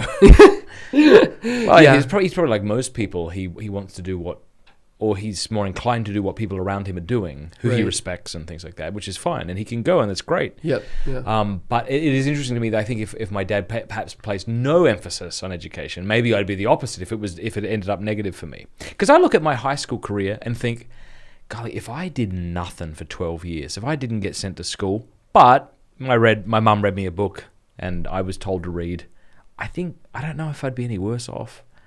Maybe friendships. I had some lovely friends, and we, I learned a lot in college, but I do think I had a unusual experience and an unusually good experience. In school, in college, I did in particular. I mean, I never went to college until after I got married. Oh, just in school, you mean? When I say this is the other thing. Right, yeah, because this is the other distinction. Because in Australia, when I left high school. First of all, no one talks about university as school in Australia. Right, nor in England, so I should know better. Yeah. No, yeah. So, like I'd say 50% maybe at most went to university. The rest of us didn't. Yeah. So it's not like a shameful thing. It's like, well, what do you want to do? Right. So once I got married, it was only after I started working at Catholic Answers that I began my undergrad and then went on to do my master's. Right. And I remember feeling like kind of inferior about this, like I felt kind of embarrassed because everybody in America had their masters and this or that, and here I was trying to marry my wife, and I'm like, I haven't been to university. Right. But if only I wish I could go back and say, like, really have nothing to apologize for. Like this is not. No, you wouldn't, obviously. But that's interesting. I mean, not that there's no merit or virtue in going to university and learning and having to study and having to be disciplined. I think those things are obviously very good. But I also knew, like in high school, I really wanted to read for a living in a certain sense. You know, I had a really strong desire to read and study. Cool. But I think that's kind of it's not necessarily unusual, but it's I think you do have to be called, like, it's higher education. It's therefore a necessary education, and not a prerequisite for anything. Yeah. Living in Steubenville, we know how difficult it is to get good, say, masons or people to do work around your house. Totally. Are you having trouble with that? Me? Yeah. Because you're doing some work right now. Yeah, it's hard. Yeah. You know, and I'm working with a very good people. Yeah. You know, very awesome, beautiful, holy, excellent people who we love. But they're busy. Yeah. And it's like, gosh, you could make a buttload of money if you chose to become a plumber, or if you chose to become a mason, or if you chose to do anything interesting, or anything practical. I did the numbers actually once, just kind of in preparation for the school, and I found that the median, not even the average, the median tradesman who's in electricals, plumbing, HVAC, masonry, and plumbing. Did I repeat any of those? I don't know. I think I got them all. Those 5, just you take the average of what those median tradesmen make, they will out-earn the median undergraduate, the person who has an undergraduate degree, until they're 52 years old. Are you kidding me? Yep. And the plumber and the electrician will always out-earn him. Wow. Yeah. Is it because we've sort of looked down on those professions and saw them as somehow subpar, I think that people don't do it? I bet that's a huge part of it. I think that within the American mindset, it's like, well, you got to think for a living. Blue collar working, yada, yada. Yeah, without realizing the word became flesh and became a carpenter, you know? Yeah, amen. Yeah. I think people are waking up to this. I think you're right. Secular society, it just seems so ridiculous. I think you're right. Yeah, I hope so. I think that there is this false dichotomy between the head and the hands, and that the active and contemplative lives really need to live together. But it feels like even Catholic parents view university as a sort of rite of passage. So they've finished high school, they still feel kind of immature, so there's somewhere we need to send them and hope that they have a good experience so that they can then be ready to go into the world. This is one thing. I'm curious what you think about it. I went to undergraduate, and you know, my mom had a beautiful kind of not at all use the word strict, but like regulated household. Like there was things expected of me, and there's things that I needed to do. And I went to college, and I was just like stayed up all night, like did not take care of myself. I was horrible. Yeah, I did better than Luke, my roommate. Oh my gosh, that guy. Shout out to Luke. He just got engaged. Great. Smelled like feet. Yeah. But goodness me, it was something else, because I really felt like I was making progress in high school, and I stooped further into adolescence. Yeah. And I think that I just maybe assumed that I projected on others, because it happened to myself. Like I did not mature. I didn't go further into adulthood. I mean, what do you think? You were already adult when you went. Yeah, exactly. Well, I mean, it seems like let's quote Peter Crave. So he gets in trouble and I don't. He said something to the effect of many universities is just where you have free prostitutes at your disposal. He says it's a Randy man's dream. That was his words. So you've got men there trying to get laid, women willing to be laid, or to do the laying, I'm not sure. And there's just perpetual adolescence, or worse, you just fall into sin and sloth. And so, like if that's what you're doing, that sounds terrible. Yep. Then I look at these amazing universities like Wyoming Catholic. Oh my gosh. You show up there, you don't bring technology. Oh my God. They're the best university or college in America St. today. Thomas Aquinas College. They're doing great too. Yeah. So I can see why if a university has essentially become a way for you to go and fornicate and indulge your passions, of course you'll become more stupid. Mm-hmm. Yeah. I didn't. Unless you can find a good Catholic sort of group on campus, like University of Dallas. Is that it's a Catholic university. I understand that's a very good university. It has a very good group of Catholics there. So if you can plug them in. Yeah, my buddy Pierce worked there for a little while and raved about it. But also, I mean, if you're not being demanded, get up on time. I think there really is something about physical labor. Like get up, do something useful. Almost like work to pay your university. That just seems like a lot more of a masculine adult sort of thing, as opposed to mummy and daddy paying for it. Yeah. I mean, it seems kind of strange too that none of us really know how things work. I know nothing. I know nothing. Like you asked me how this microphone works. I don't know how glass is made. Yeah. I don't know how they cut wood off a tree that looks like this. I mean, I have some idea. I don't know how printers work. Clay, I guess that's clay. A cork? Where do they get cork? From There's a cork tree? tree. Yeah, it's actually a kind of cool tree. I know nothing. Yeah, I know, it's crazy. We live in an oblique technological age. But I think that's also because we were told to focus on just one thing. Like the division of labor has gotten so intense that we really, right. I think there's like an anxiety. Like you walk through, like I feel this when I drive my car. Like I love driving my car. But, when I go, if it breaks down, I'm going to feel, I'm totally screwed. And I'm anxious about it. Absolutely. And I think that like Seinfeld has this joke. Really? You break down the side of the road, you open up the hood, and you're hoping that there will be something like a gigantic red on and off switch that even an idiot you can figure out. But I mean, you got no idea what the hell you're looking at. Yeah, I think that's right. And so just even to get a semblance of our humanity back, to be able to fight fear, fight anxiety, it's like we got to figure out how things work, and that's why I have tremendous respect for those professions. Like, you know how to fix a toilet. Fantastic. I know how to plunge a toilet. Does that count? Yeah. No. Okay. Yeah. That was one thing when we moved here. I kept looking for the right house. And we, ended up in this house. It's much smaller than I thought I would have. But it was a foreclosed home that was empty for 2 years. Wow. They didn't just take the appliances out of it. They took the towel racks. They took everything. It was crazy. And towel racks. You're desperate if you're taking towel racks. It was disgusting. It was wet in the basement, so I unfinished the whole thing. See, that's amazing. Good for you for doing that. Well, it was. Yeah, thanks, but it was really. I just say amazing. It's sad that it's amazing. I know exactly. But it is amazing. So it's still good for you. But no, but you're sad. right. It's just like it was remedial. It was. Through a long novena to St. Joseph.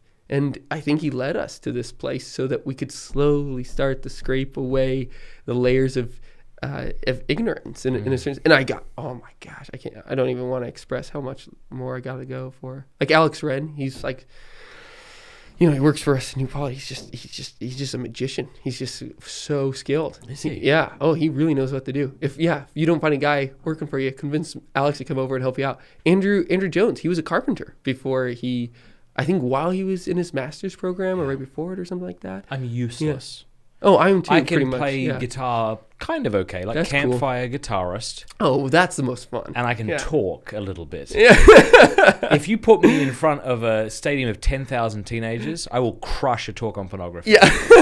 I will make them cry and repent of their sin. I can do that. That's beautiful. That's literally it. In fact, I was just in Florida. It's funny, I just got back today. It was just such a beautiful thing to be able to talk to teens about porn. Yeah. I do feel as I'm getting older, I am getting more cynical and just kind of more, I said earlier, like everything's on fire. And I think that's really an unfortunate disposition and an unfortunate attitude that I think I might need to be repenting of and thank that's why I love you. You're so optimistic and so joyful. But I have to say, I'm surprised at how much I love the teenagers I speak to. Yeah. I look at them and I just love them. It might be a grace. Because, even with their masks on, like all of them looking at me, and they're all right, bloody porn talk. And I'm just like, I want you to have a beautiful life, you don't need to keep going down this dead end road. It's a lovely thing. And it's funny when I have to travel, I don't really want to travel. Florida helps because it's sunny. But you're leaving your family. Yeah, leaving your family. Yeah. But so every time, my assistant knows this, right? Because she books all the engagements and stuff. But because I'll always kind of the talk went amazing, and and she's like, see, this happens every time. She knows me really well. But yeah, I just love them. I don't know if it's the lack of duplicity, it's the BS detector they seem to have, and teenagers do, don't they? Yeah. Yeah. And they're in an interesting spot where they're willing to hear that there's good in the world. That's right. Yeah. To teenagers. Yeah, we'll have a little bit more. And then all right, good. Oh, yeah, I was clinking with an empty glass. That's terrible. Yeah. I tell you, this is the greatest thing I could have done at 4 Pints for the Quietness is to move to Steubenville. I'm so happy. I'm so happy you're here. Thank you. Yeah. I appreciate that. And I appreciate your brotherhood. And yeah, we need each other. We're not meant to be living these isolated little lives. It's so bloody lonely. People shouldn't be lonely. Yeah. So tomorrow, I'm very excited about this. First Friday. So we mentioned this, but the first Fridays in Steubenville. We can really get into it now. Yeah. What are they? Mark Barnes, who I secretly adore. Don't tell him I said that. Yeah, if he asks, I think he's a jerk. He'll never watch this anyway. He has COVID right now. You know that? I'm so sorry. I didn't know that. He's doing just fine. I think he's over the aches and pains. I'm not sure, but he's still chipper. He's almost hard to get him unchipper. Chipper? Really? I've never seen him chipper.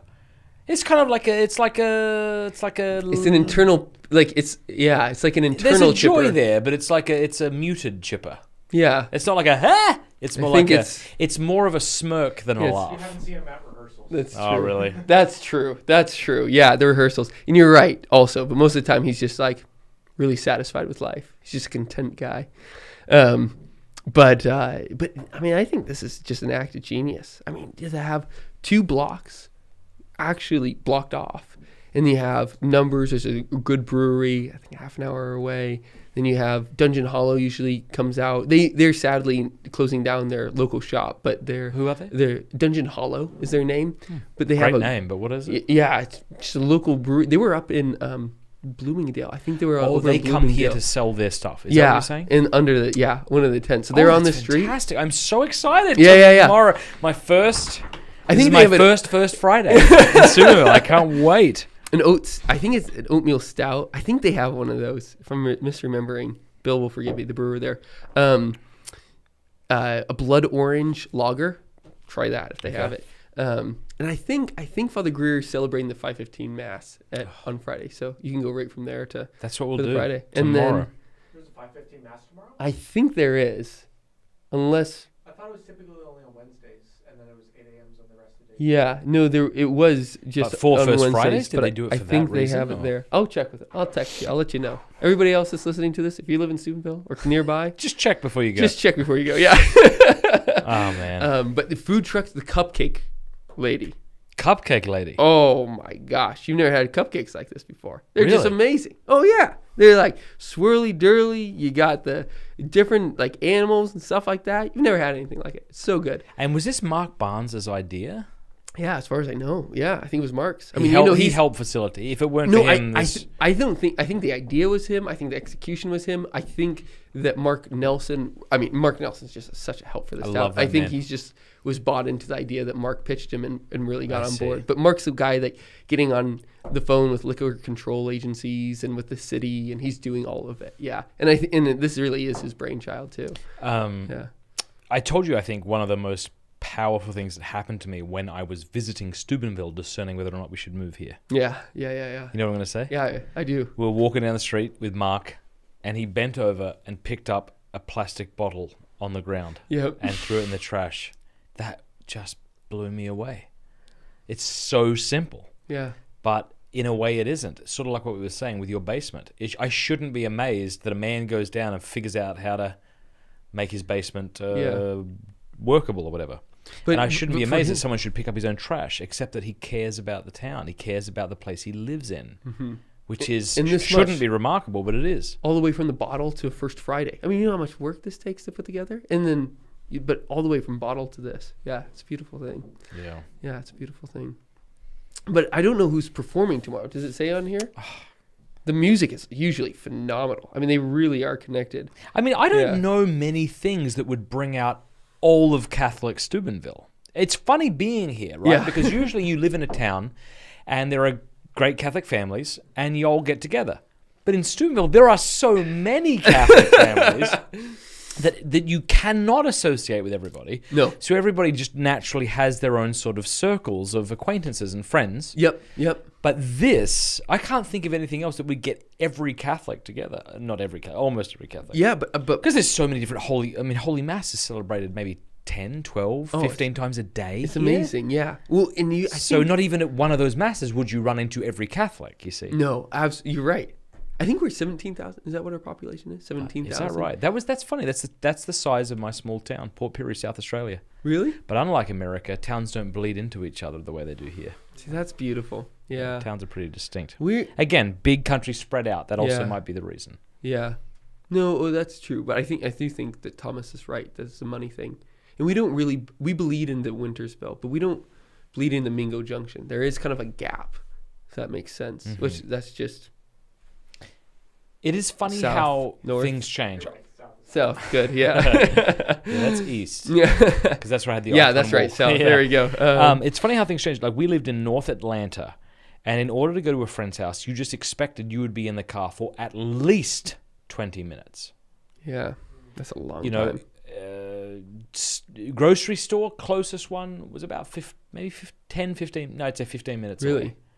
You come here, and you're like, 15 minutes? You kidding me? Yeah. That may as well be 5 hours. I mean, it takes you 15 minutes to walk from your... How long does it actually... It takes me about, I'd say, 24 minutes to walk. A walk, yeah, exactly. From where I live to here. Yeah. And honestly, I haven't registered my car since February. It needs to be registered. I didn't do it for the first year that we were here. I didn't have the title. I didn't have the title either. Our car, well, now City knows this, our truck, still registered in Washington because I don't have the title. No, the previous owner won't release it from me. Oh, really? To me. Yeah, but it's still registered in Washington, presumably. Mine was up in February. No, I don't think it's registered in Washington. Oh, really? Okay, so you could get arrested too. Yeah. So we'll go together, man. I'm walking to church. I'm walking here. I walk home. Oh, I think we have one of your keys at our house. Actually, I don't have a car. I need you to drive me home, or you. I got you. Thank you. Yeah.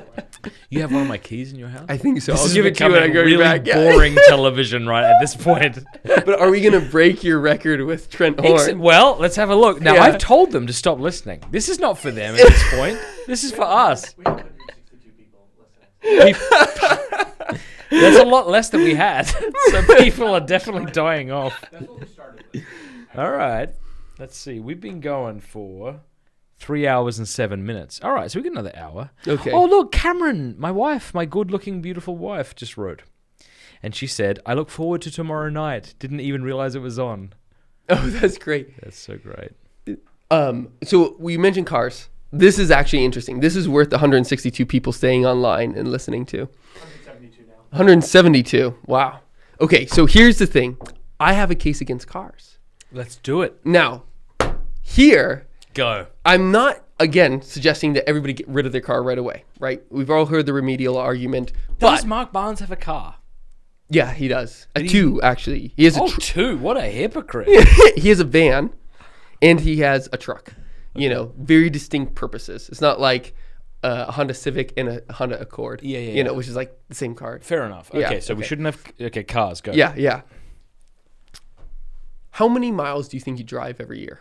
Oh, I wouldn't even venture to guess. I'm so sorry. No. I have no idea. I don't know either. I know that 2 years ago when I was living in D.C., but traveling all over. I mean, I was on a plane every week, but I was driving a ton. I drove 25,000 miles. Keep talking. I want to get you something while you talk. Okay, I want to receive this. Okay.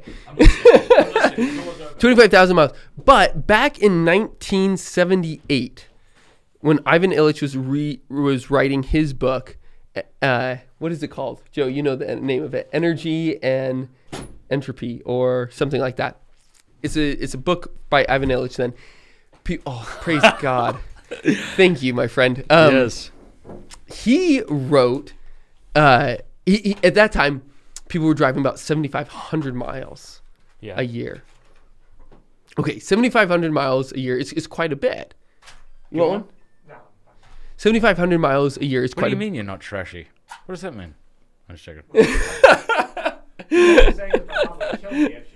I can't have that one. Thank you. Now, okay. 7,500 miles. That's a lot. And how do you rate how fast you go in a car, right? It's miles per hour, right? Now, if you're going to track the number of miles that you travel in a car, okay, it's 7,500 miles. But how many hours does it take you? You don't just track the number of hours it take you to pull out of your garage and drive to work. That's not right, because you actually have to include in there all the number of hours it took you to work to earn enough money to buy the car, to maintain the car, to buy the gas, which runs out every week, every 2 weeks, whatever. In this city, it's about every 6 weeks or whatever. And that really adds up. And so he comes out that it's something just shy of 2,000 2,000 hours. So you are literally, this is of course back decades ago, and so I can only imagine it gets worse from here on out, from there on out, excuse me.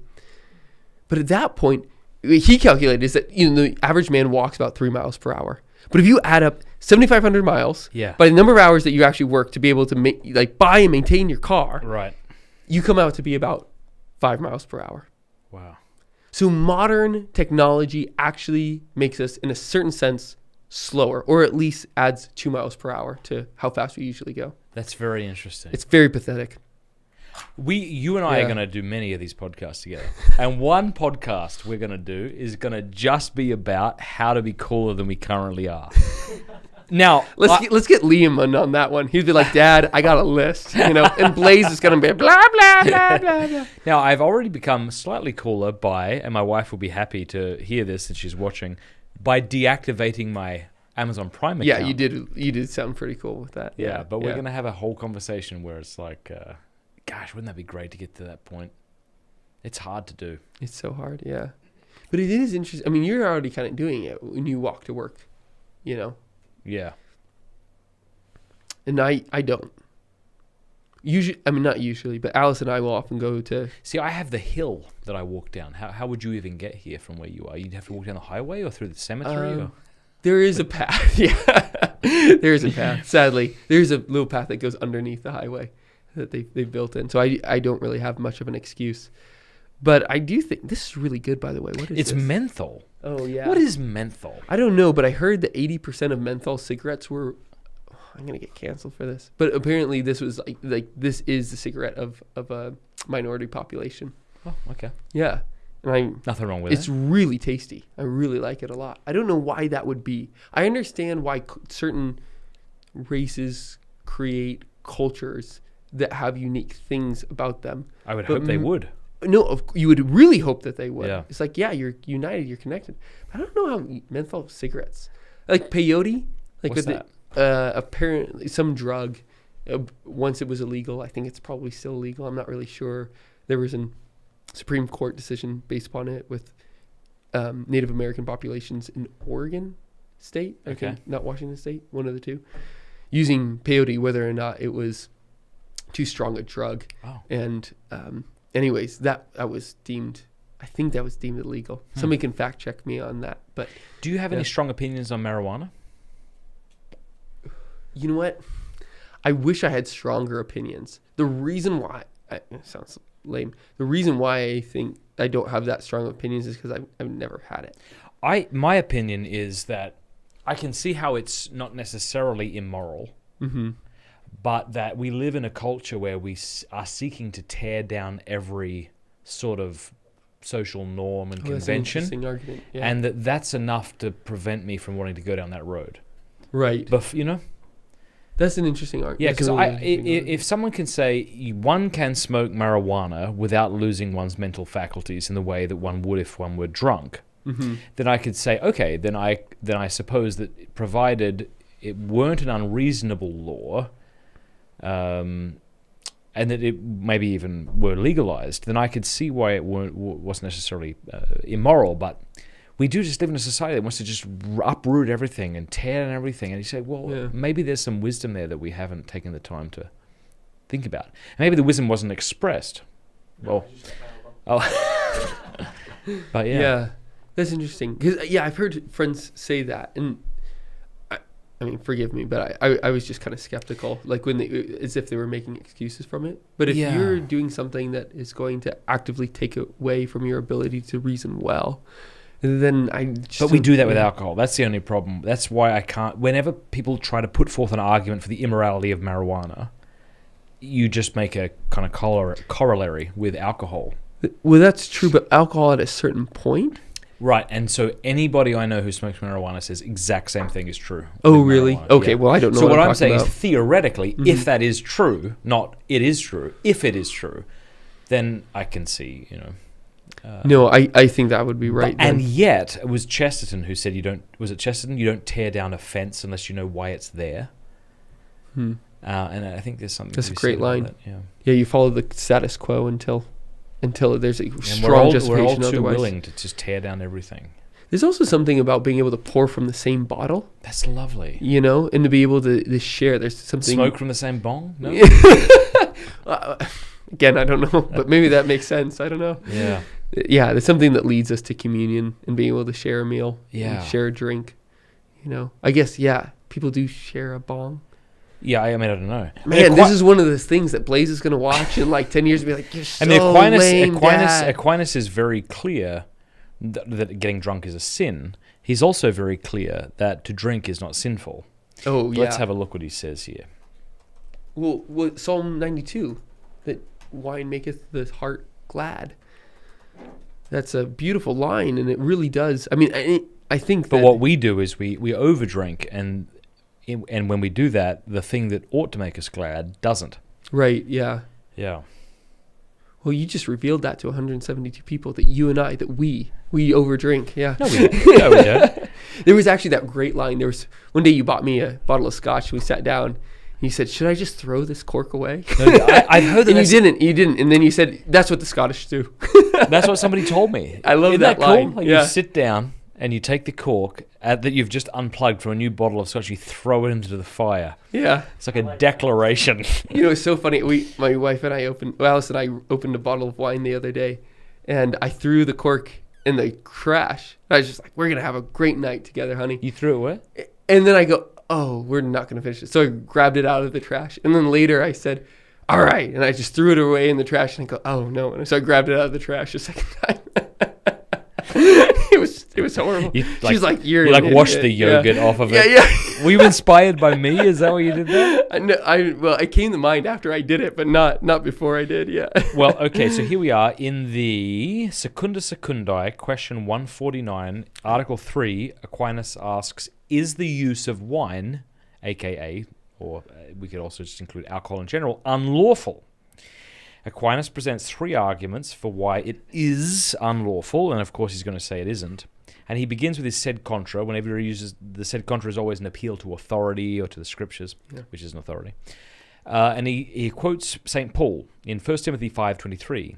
Do not still drink water, but use a little wine for thy stomach's sake and thy frequent infirmities. And it is written in Sirach 31:36, wine drunken with moderation is the joy of the soul and the heart. And then he says, I answer that. Again, I need my glasses. No meat or drink considered in itself is unlawful, according to Matthew 15:11. Not that which goeth into the mouth defileth the man. Wherefore it is not unlawful to drink wine as such, yet it may become unlawful accidentally.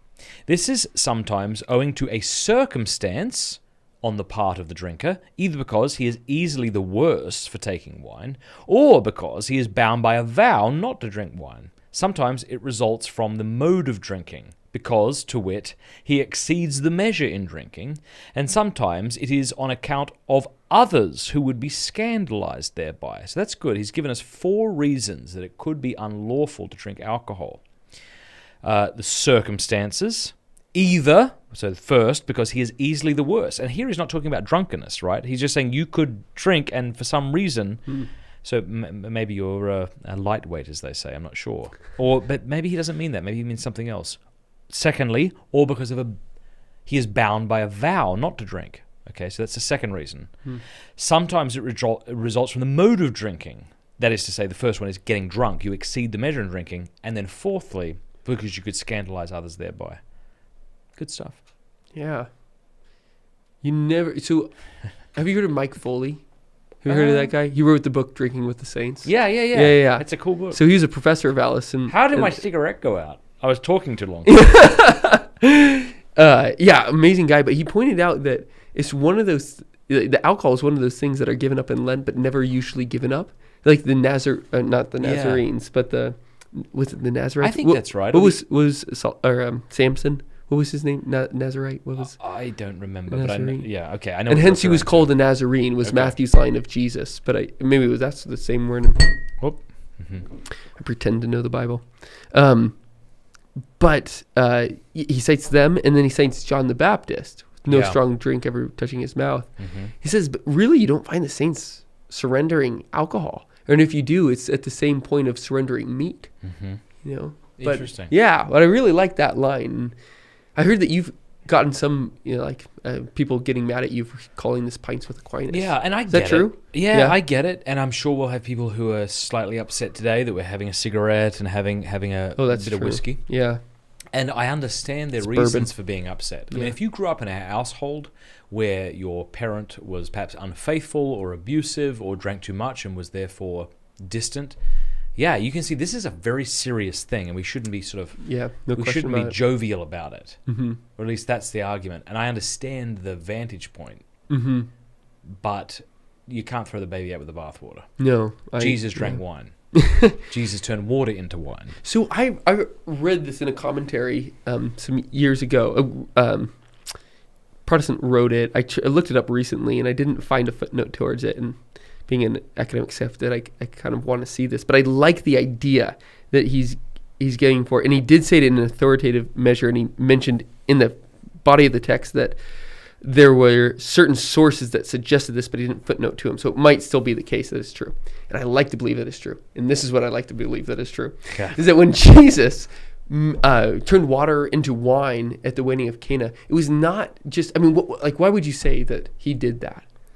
Well, I guess there's a spiritual reason, which immediately comes to mind. Sure. Yeah. But if I was thinking it would be to help the embarrassment of the couple. That's another thing I sometimes hear. Yeah. Okay. So that's what I thought too. This commentator says that there are certain sources that suggest that the reason why having enough wine at a wedding was so important is because there were particular arrangements between the bride's parents and the groom's parents. And of course, we know that there's like the 1 year period between like marriage and consummation and such that we see, of course, often mentioned in Marian literature between her relationship with her and Saint Joseph. Well, this was one of those criteria. The marriage itself was, if that family does not prove to be faithful, this ends the marriage. And if we agreed on a certain amount of wine and you did not deliver, that could be the end of the relationship, actually. Interesting. Which is really interesting and changes everything. I hope that's true. I hope it's true too. Sometimes things sound too clever to be true. I know, because why did Jesus come to earth? To save the marriage between heaven and earth. What is the greatest idol of the Israelites? Baal. Husband, in the Hebrew. It's like, that's not your real husband. Your real husband is God in heaven.